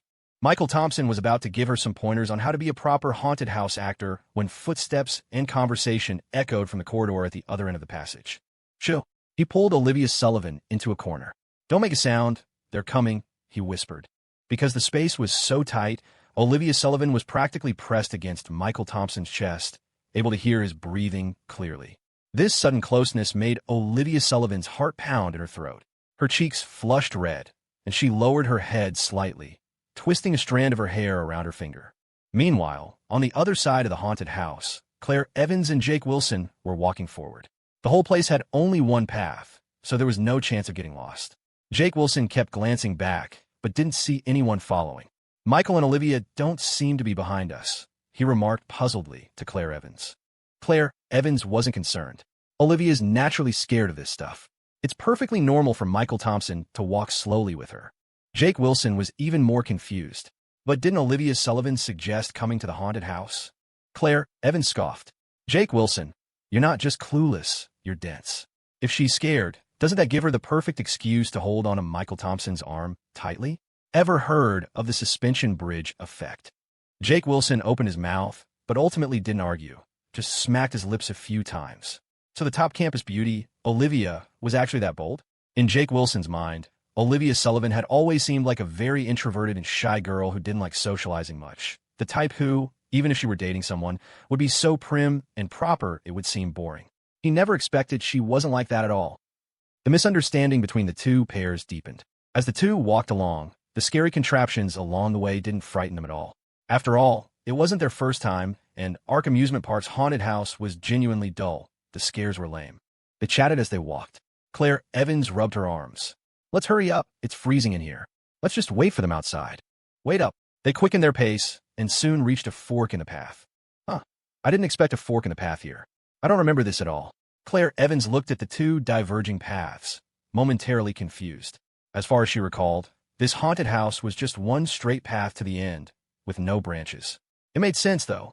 This other path was actually an emergency exit, usually blocked off by fake plastic vines. But Michael Thompson had pushed them aside earlier. Jake Wilson pointed to the other path. "We used to always go this way out, but now there's a visitor's prohibited sign on the wall. What should we do?" Claire Evans said uncertainly. "Maybe they changed the layout during the renovations? Whatever, let's take this new path. We haven't been this way before, and it's an emergency exit too, so it must lead out." "Okay." Jake Wilson agreed. The two headed down the unfamiliar path. It was even darker inside than the main route, the light incredibly dim. Claire Evans was wearing thick-soled leather boots today, but because it was so dark, she misstepped and twisted her ankle. TSK. She crouched down, brow furrowed, rubbing her left ankle. Jake Wilson, walking ahead, heard the noise and quickly turned back. "What's wrong?" "Twisted my ankle." "Jake, turn on your phone's flashlight. It's really dark." "Oh, okay." Jake Wilson quickly pulled his phone from his pocket, turned on the flashlight, and shone the beam on Claire Evans. Claire Evans was still rubbing her ankle when she suddenly heard soft footsteps. Glancing up casually, she froze. Behind Jake Wilson, two figures in blood-stained clothes and grotesque masks were slowly approaching. One tall, one short. Jake Wilson hadn't noticed them yet, but he saw Claire Evans trembling slightly. "What is it?" he asked. Claire Evans whispered, voice trembling, "Be behind you." Behind him? Jake Wilson glanced back, confused, and saw the two blood-covered figures in terrifying masks. The taller one reached out with both hands, which looked eerily pale in the flashlight beam. "Huh!" After a low growl, screams echoed in the passage. "Ah! Ah!" The first long shriek, like a prairie dog's cry, was Jake Wilson's terrified scream. The short "ah" that followed was Michael Thompson yelping in pain after Jake Wilson, startled, punched him square in the face. Jake Wilson bolted. He ran a few yards, then remembered Claire Evans sitting on the ground with her twisted ankle, spun around, scooped her up, and kept running. Ah! Carrying Claire Evans, he didn't backtrack, but, seeing an open room, blindly dashed inside. He ended up running right into the room Michael Thompson had prepared. Meanwhile, Michael Thompson had taken Jake Wilson's punch full on and was now on the ground. Olivia Sullivan rushed over anxiously to help him up. "Are you okay?" "Damn it, that fatty. He really packs a punch." Michael Thompson got up with Olivia Sullivan's help, took off his mask, and rubbed his aching jaw. Olivia Sullivan felt bad for him, but tried not to show it, muttering, "This was your terrible idea. Every haunted house should have a sign. Visitors prohibited from attacking the staff." Michael Thompson was annoyed. He wiggled his jaw again. "It's okay, not dislocated." He pointed towards the emergency exit. "Let's get out of here first." Olivia Sullivan glanced worriedly towards the room they'd run into. "What about Claire, Evans, and Jake?" "Relax, they're fine. They'll be out in a bit," Michael Thompson reassured her, then led Olivia Sullivan out through the emergency exit. Claire Evans was still being carried bridal style in Jake Wilson's arms, feeling a bit dazed. She had initially been startled by the sudden appearance of the ghosts, but she quickly realized they must be haunted house employees in costume. Claire Evans wasn't easily scared. Once she figured it out, she wasn't afraid anymore. She was just about to tell the two staff members that she'd twisted her ankle and asked for help getting out. But she hadn't expected Jake Wilson to be such a coward. After she warned him, he actually punched one of them, shrieked like a prairie dog, and abandoned her to run off. She hadn't even had time to get angry at the scaredy cat when Jake Wilson suddenly ran back, picked her up, and took off running again. It happened so fast Claire Evans didn't have time to react. By the time she processed it, she was already in Jake's arms. She felt a strange mix of emotions. Jake. Sometimes he was surprisingly reliable. Jake Wilson carried Claire Evans into the open room, slammed the door shut behind them, and leaned back against it, panting heavily. His hot breath on her face made her uncomfortable, and she quickly struggled to get down. In her haste, she put weight on her injured ankle as she landed, making her hiss in pain and crouch down, clutching her foot. Jake Wilson listened for footsteps outside, then breathed a sigh of relief. Okay, it didn't follow us. Now Claire Evans finally got angry. Why did you punch that guy? Jake Wilson looked taken aback, protesting. He scared me. It was just instinct. This is a haunted house. Scaring people is the whole point. Claire Evans felt a headache coming on. I'll go with you to apologize later. Open the door. Jake Wilson was about to agree, but then he looked up into the room and froze, his hand raised. Claire Evans was facing the door with her back to the room. Seeing Jake Wilson hesitate, she urged, "Come on, hurry up." "No, wait. Look behind you first. Are there staff members in this room too?" She trailed off as she turned around. When she saw the room set up, she stopped talking abruptly, stunned. Behind her, 2 neat rows of ghastly pale candlelights lined a blood-red carpet. In the shadows on either side of the room, balloons cast silhouettes like human heads in the dim light. Straight ahead, a small table held a circle of white candles. In front of the candles sat a small box, disturbingly reminiscent of a funerary urn. Behind the candles stood a picture frame. The eerie, faint light barely illuminated the lower half of the girl's face in the photograph. Claire Evans recognized. The girl in the photo was her. Faced with this bizarre and sinister scene, even someone as brave as her felt her heart stop. Fear crept in her mind, and cold sweat beaded on her forehead before she even realized it. A moment later, a blood-curdling scream echoed through the haunted house. Michael Thompson and Olivia Sullivan had just exited the haunted house when Olivia Sullivan suddenly stopped walking. Michael Thompson, still rubbing his jaw with one hand, glanced at her, his mouth slightly open. "What's wrong? Forget something inside?" "No." Olivia Sullivan shook her head, a puzzled look on her face. I think I just heard Claire Evans scream." Michael Thompson scoffed. A tomboy like her wouldn't get scared by ghosts. She probably just saw what Jake Wilson set up for her and got overly excited. He urged, "Come on, let's leave them be. We need to find a place to get some ice for my jaw." "Oh." Olivia Sullivan nodded obediently. Then she remembered the 2 complimentary vouchers Claire Evans had given her and quickly dug them out of her bag. It's almost lunchtime anyway. Should we go eat at this place?" "Claire Evans gave me vouchers." Michael Thompson shrugged indifferently. "Sure, let's go." The east side of the amusement park was the food court, packed with restaurants and stalls selling snacks like hot dogs and skewers. Setting aside the quality, though, everything in the park was incredibly overpriced, usually half again as much as you'd pay outside. But business was surprisingly brisk. After all, people were there to have fun and tended to spend more freely than usual. Very few visitors bothered packing their own food. The Beastro Claire Evans had booked was one of the largest restaurants in the food court. Back in '08, bistros had popped up all over Green Valley like mushrooms after rain. They all did surprisingly well, because back then, small towns like this hadn't seen many bistros, so eating there felt new and exciting. Price-wise, since they were in a small town, these bistros weren't overly expensive, maybe around $100 or so per person. That might be steep for high schoolers, but for white-collar workers, they were decent spots for occasional meals out with colleagues or friends. Being newly built, these Green Valley bistros featured Western decor and played soft, relaxing music, making them a respectable place to treat someone to a meal. Michael Thompson had seen and eaten it all. In a bistro, he could handle a knife and fork with perfect grace, casually analyzing the vintage, origin, and notes of the table wine with convincing expertise. In a Chinese restaurant, he could discuss regional cuisines, critique dishes, and recount the history and stories behind established eateries. He always had a knack for sounding knowledgeable. Compared to Olivia Sullivan, on the other hand, quite like bistros, though her preference was for salad, basically just a pile of boiled greens, fished out plain and tossed with some dressing. That counted as a proper meal for her. Girls, always concerned about their looks. Even though so skinny they looked like a strong wind could blow them over, were always talking about dieting. Shortly after Michael Thompson and Olivia Sullivan entered the bistro at Ark Amusement Park, a waiter came over to greet them. They were early, so only a few tables were occupied by tourists taking a break with drinks. "Can we use these?" Olivia Sullivan asked, pulling the 2 complimentary vouchers Claire Evans had given her from her bag and handing them to the waiter. The waiter glanced at them and nodded with a smile. "Right this way, please." Following the waiter, Michael Thompson and Olivia Sullivan walked deeper into the restaurant and sat down at a booth by the window in the back. The heating was on inside. Olivia Sullivan took off her coat, glancing around for a place to put it. She looked over at Michael Thompson, who was asking the waiter for some ice to put on his face. Watching him, Olivia Sullivan remembered what Claire Evans had told her earlier and started to feel nervous.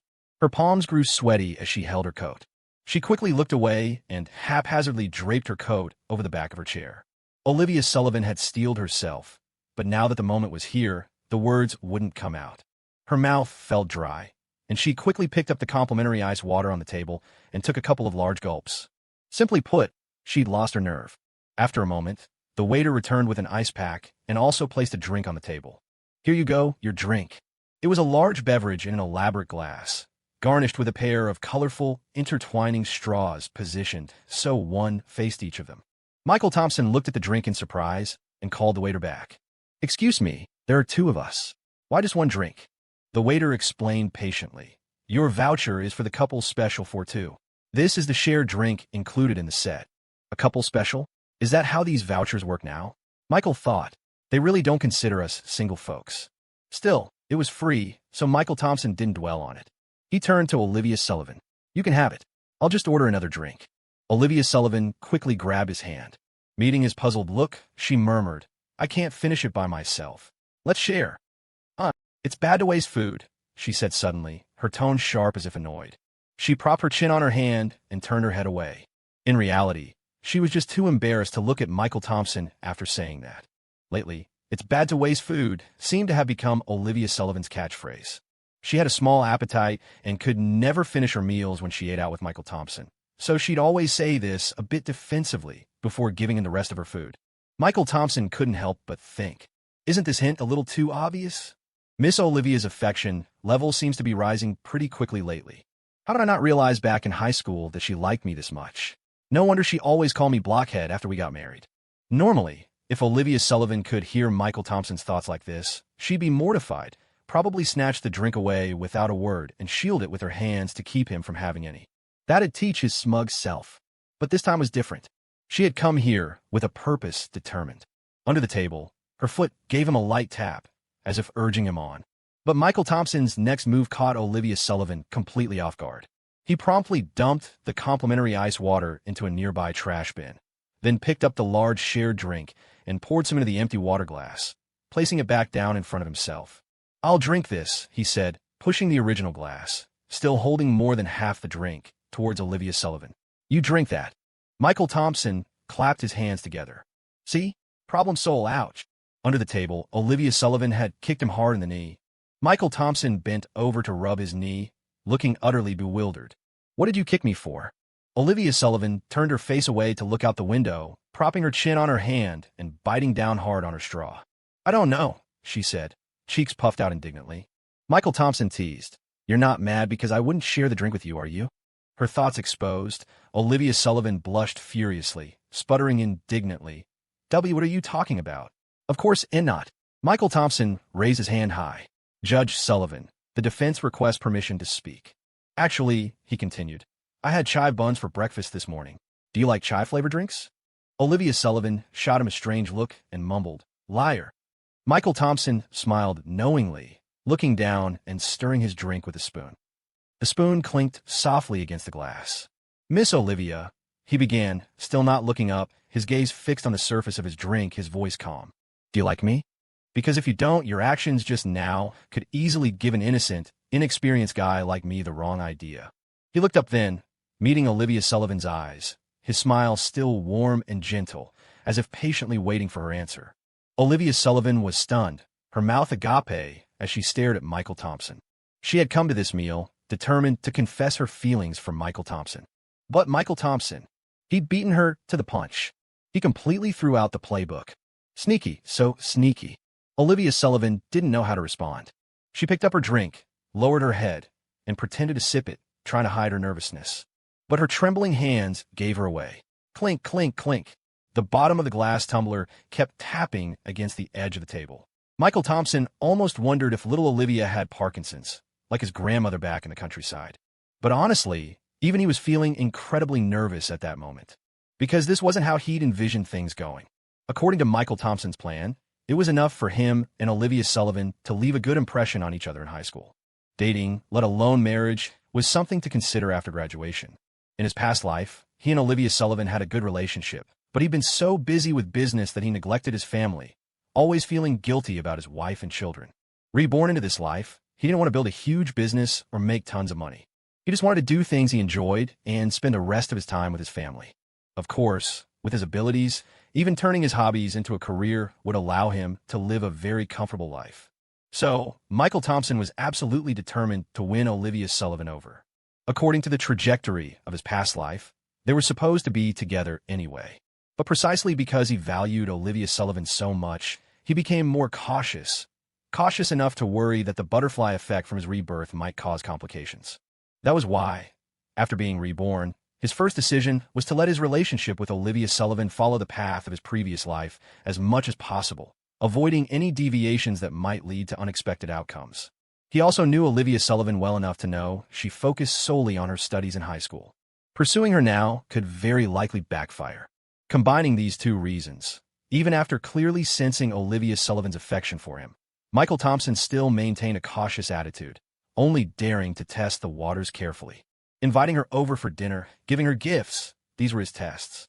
If she refused, he would, without a second thought, keep a comfortable distance from Olivia Sullivan, maintaining the boundaries of friendship. Neither too distant nor overly pushy, laying the groundwork for the future. But just as Olivia Sullivan, despite her internal conflict, couldn't control her budding feelings for Michael Thompson, he couldn't hold back either. He wasn't some saint capable of perfect self-control. Sometimes he wanted to kiss Olivia Sullivan's pretty little face, hold her close and stroke her hair, tuck her freezing little hands into his warm pockets during winter. Yet, Olivia Sullivan's attitude wasn't what he expected. She didn't deliberately keep her distance or maintain friendly boundaries. Their two hearts drew closer and closer. So, Michael Thompson finally couldn't resist saying what he just said, although he said it in a joking tone. It was his boldest test yet. Michael Thompson was a man who had weathered great storms, but this time he felt like a novice experiencing love for the first time, the pounding of his own heart echoing in his ears. He was genuinely nervous. Even if Olivia Sullivan flatly denied it, he could find an excuse to brush it off, treat it like a joke, and move on.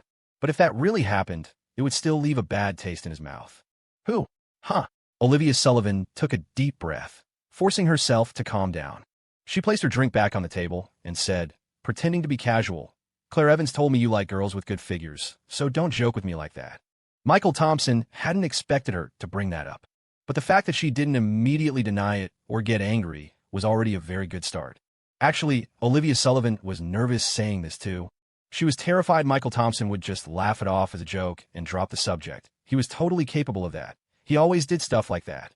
But at this critical moment, with her mind still buzzing, coming up with this response was pretty good. At least she'd cleverly tossed the ball back into his court. "Don't back down. Please don't back down." Olivia Sullivan almost closed her eyes and prayed. But Michael Thompson, never one to play by the rules, simply nodded in agreement. Claire Evans wasn't wrong about that. Clang! Olivia Sullivan's hand trembled, knocking over her drink. She quickly stood up, fumbling for napkins to wipe up the spill. Almost imperceptibly, tears welled up in her eyes. Michael Thompson continued, "But I was thinking, eventually, I probably won't care so much about appearances. If I meet a girl with a compatible personality, a temper that suits mine, and good character, I could definitely fall for her." He paused, then suddenly smiled. "But in the end, I realized that looks, personality, none of that really matters. Sometimes, someone just finds their way into your heart, and then nothing else matters. As long as it's her." Michael Thompson was describing his own journey. Actually, when he first started dating Olivia Sullivan in his past life, she wasn't his type at all. Petite, with a small frame and a sweet, cute face, the complete opposite of what he usually went for. But the Olivia Sullivan from that time, perhaps changed by the Sullivan family's upheaval, had become more reserved. In her interactions with Michael Thompson, she was gentle, intelligent, spoke elegantly, and possessed exceptional refinement and grace. She could stand by him through wealth and hardship, a truly supportive partner. Michael Thompson himself had matured by then, long past the age of only caring about appearances. He genuinely fell in love with only after they married did she occasionally show glimpses of a playfully demanding side and her inherently innocent, romantic nature, which Michael Thompson found utterly endearing. It wasn't until after his rebirth that Michael Thompson reconnected with the high school version of Olivia Sullivan. He was stunned to find that this Olivia Sullivan had a very different personality from the wife he remembered. She was more girlish, more innocently romantic, endearingly goofy, and much livelier. Unlike his wife, who had grown accustomed to swallowing her grievances, hiding her emotions, and pretending to be strong. But it wasn't all positive. The high school Olivia Sullivan was also prone to throwing tantrums, often getting angry for no reason at all, sometimes inexplicably so. Faced with this version of Olivia, Michael Thompson had felt confused, but eventually he saw his true feelings clearly. He simply loved the girl named Olivia Sullivan. From her appearance to her personality, in the end, all that mattered was that it was her. If it had been any other girl, Michael Thompson's words might have left her completely confused. But Olivia Sullivan was different. She could hear the unspoken thoughts in Michael Thompson's heart.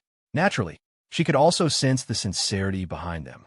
Olivia Sullivan took a deep breath, silently stood up, and walked towards Michael Thompson with her head lowered. Michael Thompson didn't know what she was doing. He looked up at her, watching as she came over and sat down beside him, right on the edge of his chair. He shifted over, making some room for Olivia Sullivan. But Olivia Sullivan just turned slightly, her back mostly to him, reaching up as if fiddling with something in her hair. After a moment, she turned back to face Michael Thompson, her hands clasped in front of her chest. "Hold out your hand," she whispered. Michael Thompson didn't understand why, but he obediently held his hand out to her.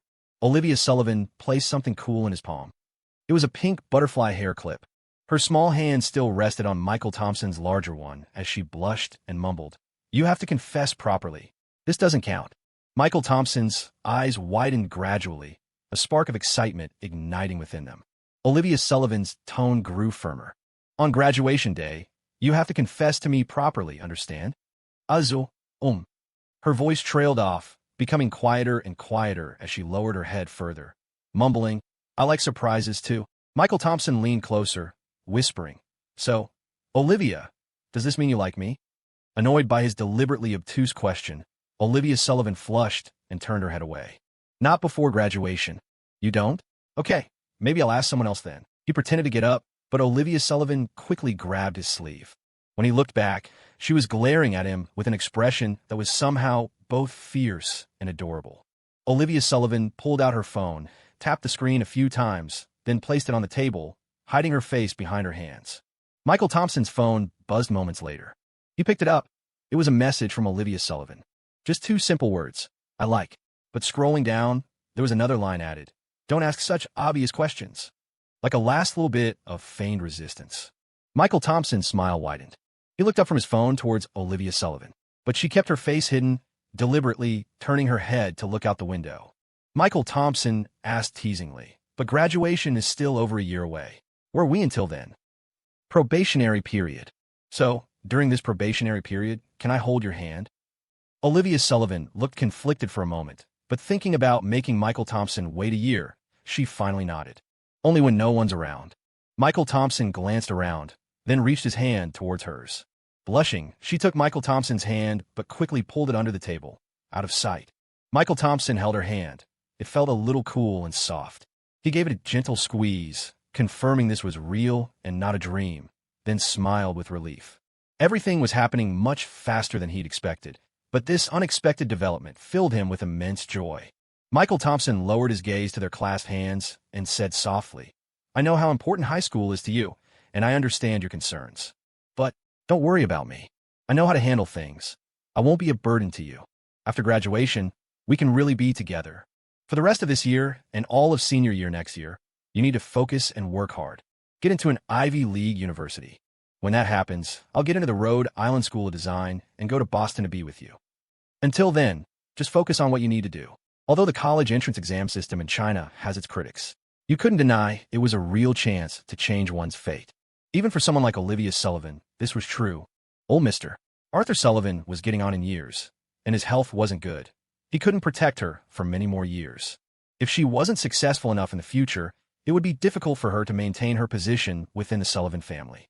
In her past life, she had arguably been held back by the Sullivan family, ultimately failing to get into an Ivy League school and ending up at a university in the Northeast.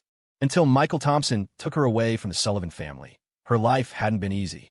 But even after Michael Thompson had taken her away from the Sullivans, and even after marrying him and living a comfortable life, for Olivia Sullivan, she had ultimately fled the Sullivan family in disgrace.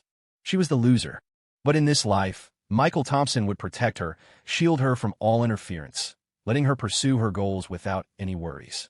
Olivia Sullivan just needed to focus on her studies and work hard to get into her dream university. As for the major changes coming to the Sullivan family later on, as long as old Mr. Arthur Sullivan was still alive, the family wouldn't fall into chaos. And when that time came, Michael Thompson would back Olivia Sullivan up. She definitely wouldn't lose again in this life. It would be a lie to say Olivia Sullivan wasn't touched. Her eyes were already brimming with tears as she looked at Michael Thompson. Michael Thompson said in a bargaining tone, "But having to wait so long is going to be tough. I think I'll need a little encouragement to make it through." Olivia Sullivan sniffled, rummaging through her small bag as if looking for her wallet. "What do you want? I'll buy it for you. Doesn't cost money." Michael Thompson leaned close to her ear and whispered, "I need a seal as a guarantee." Olivia Sullivan looked confused and held out a thumb. Michael Thompson shook his head and tapped his own lips with his finger. Olivia Sullivan's face instantly flushed red. She shot him an annoyed glare and stayed silent for a long moment before finally lifting her hand and pointing to her own cheek. The meaning was clear. Only here. Michael Thompson smiled, leaned down, and gently kissed her cheek. It was light as a dragonfly touching water, brief and fleeting. But just as he started to pull back, Olivia Sullivan suddenly threw her arms around his neck, rising slightly from her seat, tilted her face up, and gave his cheek a quick peck, like a little bird pecking grain. After the kiss, she lowered her head again, held up 2 fingers, and stuttered slightly in duplicate. Her cuteness was almost unfair. Michael Thompson couldn't help but tease, "I hear contracts are done in triplicate these days. Don't push your luck. MMPH." Her words turned into a muffled gasp, as if her delicate, cherry-like lips had been suddenly covered. Not far away, a waiter carrying dishes paused for a second upon seeing this, then silently retreated to the side. Now wasn't the time to interrupt. They'd surely get a complaint. That Clare Evans, she really had a knack for scheming. She'd even bribed a waiter to bring out a cake, topped with a small card stuck in at an angle, filled with cheesy sentiments. Judging by the handwriting and content, Jake Wilson must have copied it from the internet. Michael Thompson only just realized cheesy pickup lines were already a thing back in 08. Surprisingly, the love note was written from Olivia Sullivan's perspective to him. Olivia Sullivan was instantly mortified and annoyed. She finally understood why Clare Evans had pressed 2 complimentary tickets for this bistro on her, chattering on, encouraging her to confess her feelings to Michael Thompson. It had all been arranged beforehand. As a group of waiters surrounded the cake, chanting, "Say yes. Say yes." Michael Thompson and Olivia Sullivan exchanged a glance, both seeing the mixture of helplessness and amusement in each other's eyes. Clare Evans's heartfelt gesture had arrived a little too late. It wasn't needed anymore. Besides, as a matter of returning the favor, Michael Thompson was quite looking forward to seeing what happened with Jake Wilson and Clare Evans. Well, like the old saying goes, one man's joy is another's sorrow. While Michael Thompson was over the moon, having won the girl, someone else felt like they'd hit rock bottom. Outside the haunted house at Amusement Park, Jake Wilson sat slumped on a public bench, the bright red imprint of a slap slow to fade from his left cheek. He radiated misery, his eyes vacant. Even the warm winter sun couldn't chase away the chill deep inside him. If he'd had a cigarette dangling from his fingers, it would have perfectly completed the picture of dejection. Even a passing child tugged on his mother's hand, pointing at Jake. "Mommy, look, that man looks like a sad doggy." His mother quickly covered the child's eyes, admonishing sternly, "If you don't study hard, you'll end up just like him." Jake ran a hand through his hair in frustration, tilting his head back to stare at the sky, a helpless, bitter smile on his face. "What the hell is even happening? Michael Thompson, you son of a bitch." Meanwhile, on the other side of the amusement park, Michael Thompson strolled hand in hand with Olivia Sullivan. Michael's phone kept ringing incessantly, but he'd just glance at it and silence the call, eventually turning it off altogether. Olivia asked curiously, "Aren't you going to answer that?" "It's Jake Wilson, probably calling to thank me, and maybe brag a little," Michael said, lifting their joined hands with a smile. "But right now, being with you is more important." Olivia smiled shyly, but didn't disagree. Her phone started ringing too. It was Clare Evans. Olivia glanced at Michael, phone in hand, then, after a moment's thought, quietly followed his lead, switching her phone off and putting it in her bag. Not even her best friend could interrupt them now. Despite everything, Michael and Olivia had a great time at the park that day.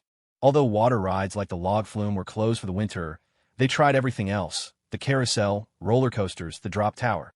Olivia, despite being scared of ghosts and spooky things, wasn't fazed by the thrill rides at all.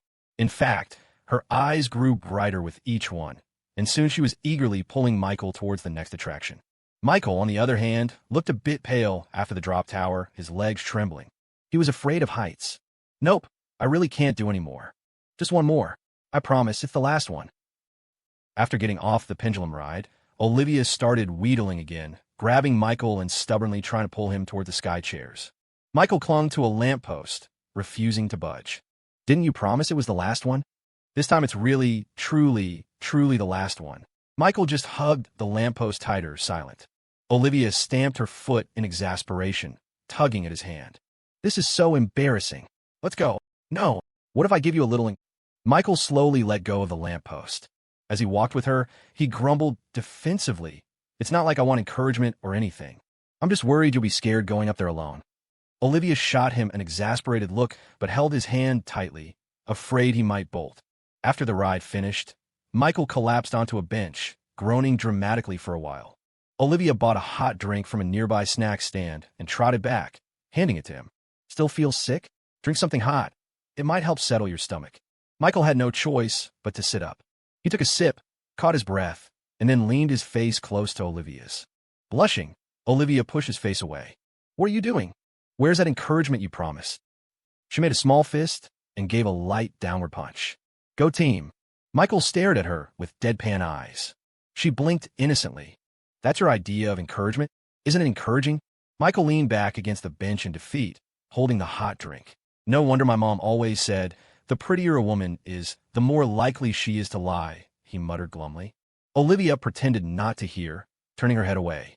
Michael mumbled, speaking of which, my mom told me never to date a girl who lies. Lies? Aunt Maggie never said that. Olivia retorted, puffing her cheeks. You can't fool me.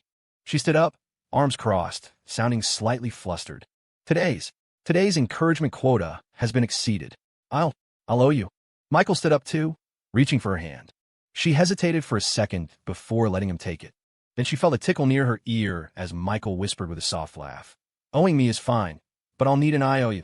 Her ears turned red without her noticing. She was starting to regret confessing her feelings to Michael. The guy was pushing his luck more and more.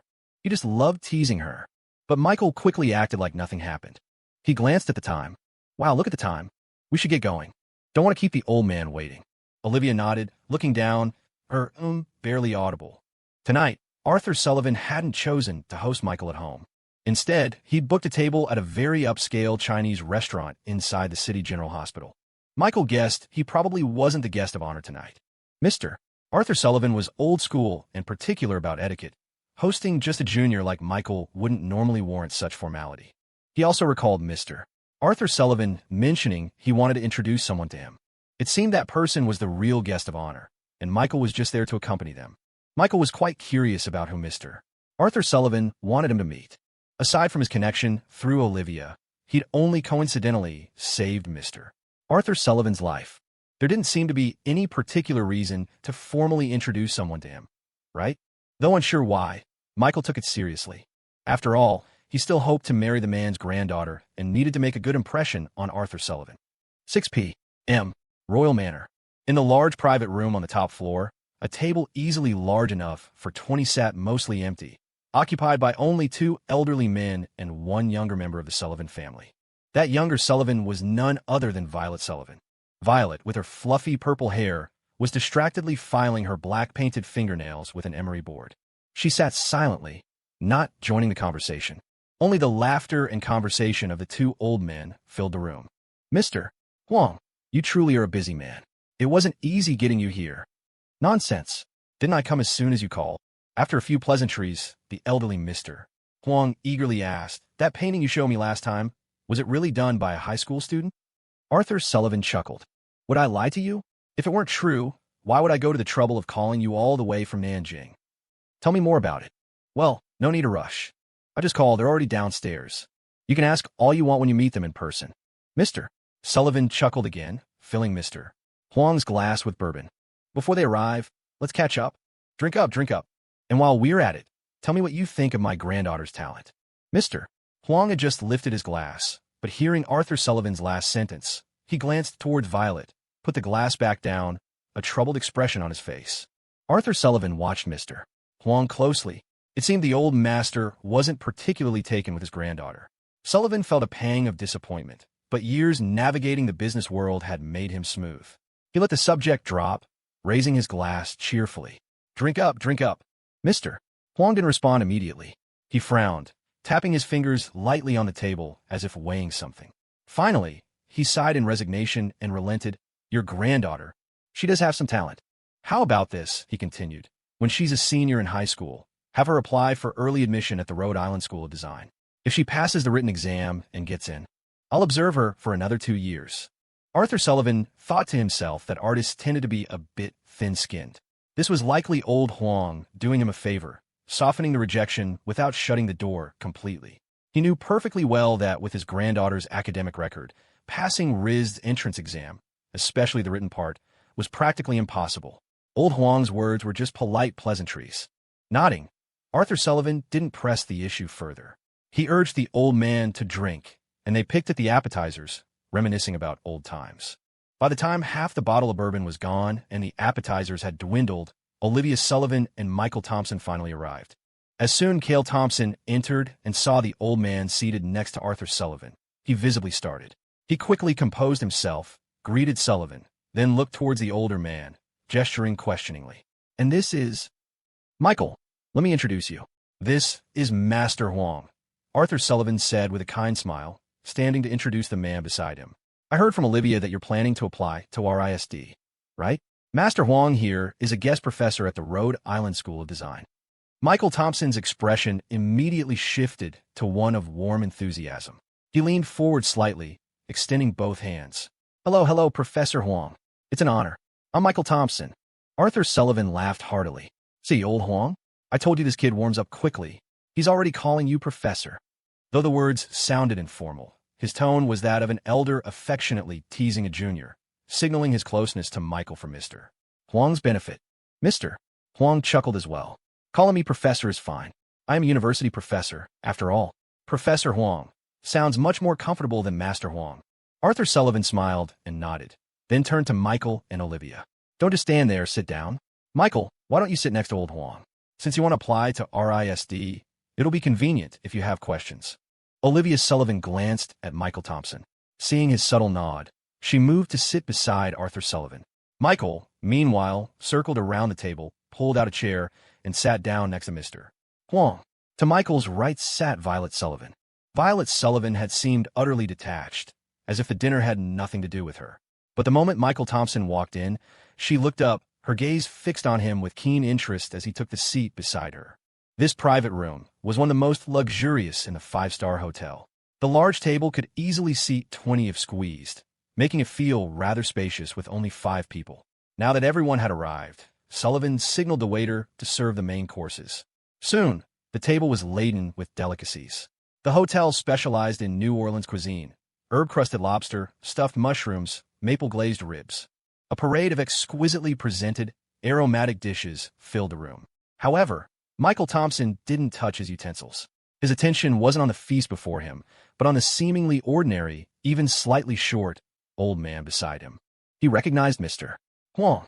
In fact, the entire art world recognized him. He was a grand master of traditional Chinese painting, hailed as the modern-day Zhang Daqian, the foremost figure of the contemporary Hudson River School, specializing in the 4 gentlemen, plum blossom, orchid, bamboo, and chrysanthemum, and birds.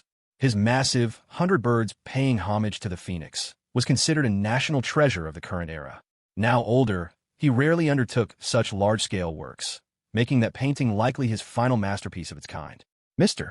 Huang had been invited to be a guest professor at RISD, China's top art university, where he mostly taught students and tended to his plants, painting infrequently now. In his past life, Michael Thompson had also painted and held exhibitions, though he focused more on Western styles and gained some fame overseas, but little recognition in China. Domestically, people knew him primarily as a major jeweler, founder of a famous fashion brand, a titan of the luxury goods industry. Essentially, a scoundrel always finding ways to prime money from women's pockets. Far more people acknowledged him as a businessman than as an artist. Furthermore, being self-taught, those within the established art circle viewed him as a crass merchant reeking of money, an insult to the refined world of art. It had to be said, some traditional prejudices persisted. Lineage and connections still held significant weight in China, especially in this field. Because of this, Michael Thompson had only ever heard of Old Master Huang, never met him. Now, seeing this living national treasure, in person, he felt a thrill of excitement. He was genuinely surprised Arthur Sullivan had enough clout to arrange this meeting. Mr. Huang proved very approachable, even serving Michael some food himself and inquiring about his studies and personal life. How are your studies? If you're applying to RISD, will your academic scores be good enough? Which teacher did you study painting with? How many years have you been learning? What are your plans for the future? He asked detailed questions, though they were mostly casual conversation, nothing difficult to answer. Michael Thompson smiled and answered each one, mostly truthfully. But as he spoke, he couldn't help wondering, what was Arthur Sullivan's real purpose in having Mr. Huang come all the way to Green Valley to meet him? Could it be to take him on as a disciple? The thought sent a jolt through him. Honestly, Michael didn't need a teacher. The system's dream training was the best possible instruction. Even personal guidance from a national treasure like Mr. Huang couldn't be more comprehensive or detailed than what the system offered. But becoming Mr. Huang's disciple, what would that mean? It would mean that in this life, he would have an impeccable artistic lineage, a legitimate second-generation artist. With such a master backing him, who in the art world would dare call him an outsider when he finally made his mark? He would be a true heir to the Hudson River School tradition of Chinese painting. Moreover, having Mr. Huang as his teacher would smooth his path considerably. If it hadn't been for certain people creating obstacles for him behind the scenes in his past life, he wouldn't have been forced to shift his primary business focus from China to overseas markets, taking a roundabout path before returning to compete domestically. As this realization dawned, Michael Thompson became even more attentive. Mr. Huang merely smiled, accepting the gesture without objection, and nodded to Arthur Sullivan beside him. This young man is quite promising. Olivia Sullivan's focus was entirely different. Although she knew from Michael Thompson's thoughts that the elderly gentleman next to her grandfather was someone important, it didn't concern her. Arthur Sullivan, listening to his old friend and his young friend converse, noticed his granddaughter frowning and grinding her teeth one moment, then giggling the next. He glanced at Michael and Violet, and understanding dawned. He chuckled to himself. Kids these days. He didn't interfere, figuring it was best to let the youngsters sort things out themselves. It wouldn't be appropriate for him, an old man, to get involved. However, when he returned his attention to Michael and Mr. Huang's conversation, he sensed something was off. Mr. Huang had asked Michael about his family's business, and Michael replied that they were stone carvers. So far, so good. But when Michael mentioned living in Pine Creek Town, Mr. Huang's expression changed. He looked perplexed and hesitant. After a long pause, he asked, "Were there 3 uncles, including your father?" Michael shook his head. "No, 5. But my eldest uncle moved abroad years ago. He runs a supermarket. My youngest uncle isn't in the stone carving business either. He's in the clothing industry." "Oh." Mr. Huang nodded thoughtfully, muttering to himself, 3. Then it matches. It must be them. Michael didn't catch the old man's murmur. Before he could ask, Mr. Huang continued, "Did you ever ask your father who taught him his craft?" This stumped Michael. He shook his head uncertainly. "I don't think so. By the time I was old enough to understand, my dad was already working independently." "Are you interested in learning stone carving?" "I'm interested, since I've been around it since I was a child." Mr. Huang continued to look thoughtful. Arthur, seeing the conversation going off track, chuckled and asked, "Old Huang, asking such detailed questions, could Michael be a descendant of an old acquaintance of yours?" Mr. Huang shook his head. "No, I don't have any acquaintances in Green Valley besides you." He looked at Michael, his smile still kind, but he refrained from further questions. Gesturing at the table laden with food with his chopsticks, he said, "Come, sit down and eat." The conversation shifted from Mr. Huang questioning Michael to Mr. Huang telling Michael about Rhode Island School of Design, which professors were good, which courses were worthwhile, and which were a waste of time. Michael listened attentively, finding the information helpful. Yet, he had a nagging feeling that something wasn't quite right. After the meal, Arthur addressed the 3 younger people. "No need to stay with us old folks. You youngsters can go out and have some fun." This was essentially a polite dismissal. Michael, Violet, and Olivia couldn't very well stay, so they got up to leave. Once the younger generation had departed, Arthur's face turned serious. He grabbed the bottle of bourbon from the table, along with Mr. Huang's glass. Hey, what are you doing?" Mr. Huang was taken aback, reaching for his glass. But Arthur kept it out of reach, scolding, "You sly old dog. I'm not giving you any more of this." "Mister," Huang chuckled wryly, pointing at him. "At our age, you're still as mischievous as you were in your youth. Just tell me, you came all the way from Boston. You must have seen something in Michael's talent to come and assess him personally. Whether you liked what you saw or not, didn't we agree you'd give the boy an interview, a test? Why did you give up without even trying?" Arthur himself was puzzled. The conversation had been going so well, and Mr. Huang seemed pleased with Michael. He thought things were almost settled, but he couldn't figure out what Michael might have said to offend the esteemed artist. Mr. Huang had suddenly dropped the subject of taking on apprentice. Arthur was baffled because he hadn't heard anything amiss in Michael's conversation. The boy had been polite and well-spoken. When confronted with this question, Mr. Huang sighed. "Old Sullivan, you misunderstand me. If I didn't see any talent in the boy, why would I have come all this way? Truthfully, based on the painting he gave you, if he can really produce that kind of work casually, then I would certainly take him on." He paused, then said seriously, "But this time it's not that I won't take him, it's that I can't." Arthur was confused. "Why is that? He has a master." "Huh? Didn't he say he was self-taught? Just that he learned some traditional Chinese painting from his family?" Mr. Huang nodded. "Yes, precisely. His family understands painting. Didn't you ever wonder who taught his elders?" Arthur frowned. "That's a generation removed. It shouldn't affect Michael, should it? If you take him on as a student, who could fault you? Anyone else, maybe, but this one is different." Mr. Huang shook his head sadly. "I didn't catch it at first when Michael mentioned it, but the Thompson family of Pine Creek Town. It must be them. I think I know who taught Michael's elders their craft." Arthur's curiosity was piqued. "Ooh." Mr. Huang looked at him and slowly uttered a name, Shaw Gibson. Arthur was stunned. Then a flicker of understanding, followed by confusion, crossed his face. Shaw Gibson knew traditional Chinese painting? Mr. Huang chuckled. His accomplishments in one field were so great that people overlooked his achievements in others. He not only knew it, but he was quite accomplished. In the Jiangsu region, he was probably the foremost artist of the Hudson River School. So that's why the boy, so young, has such remarkable skill, and why there's a hint of the Hudson River School style in his work. That explains it. Modern society doesn't have as many rules as before, but with such a talented young man, unless Shaw Gibson tells me personally that he's not taking him, I can't accept him as a student. It would break the rules. Arthur understood Mr. Huang's regret and his concerns. He nodded, no longer pressing the issue. The conversation at the dinner table quickly shifted to other topics. However, while the two old friends enjoyed their drinks and reminisced, things were developing on Michael's end.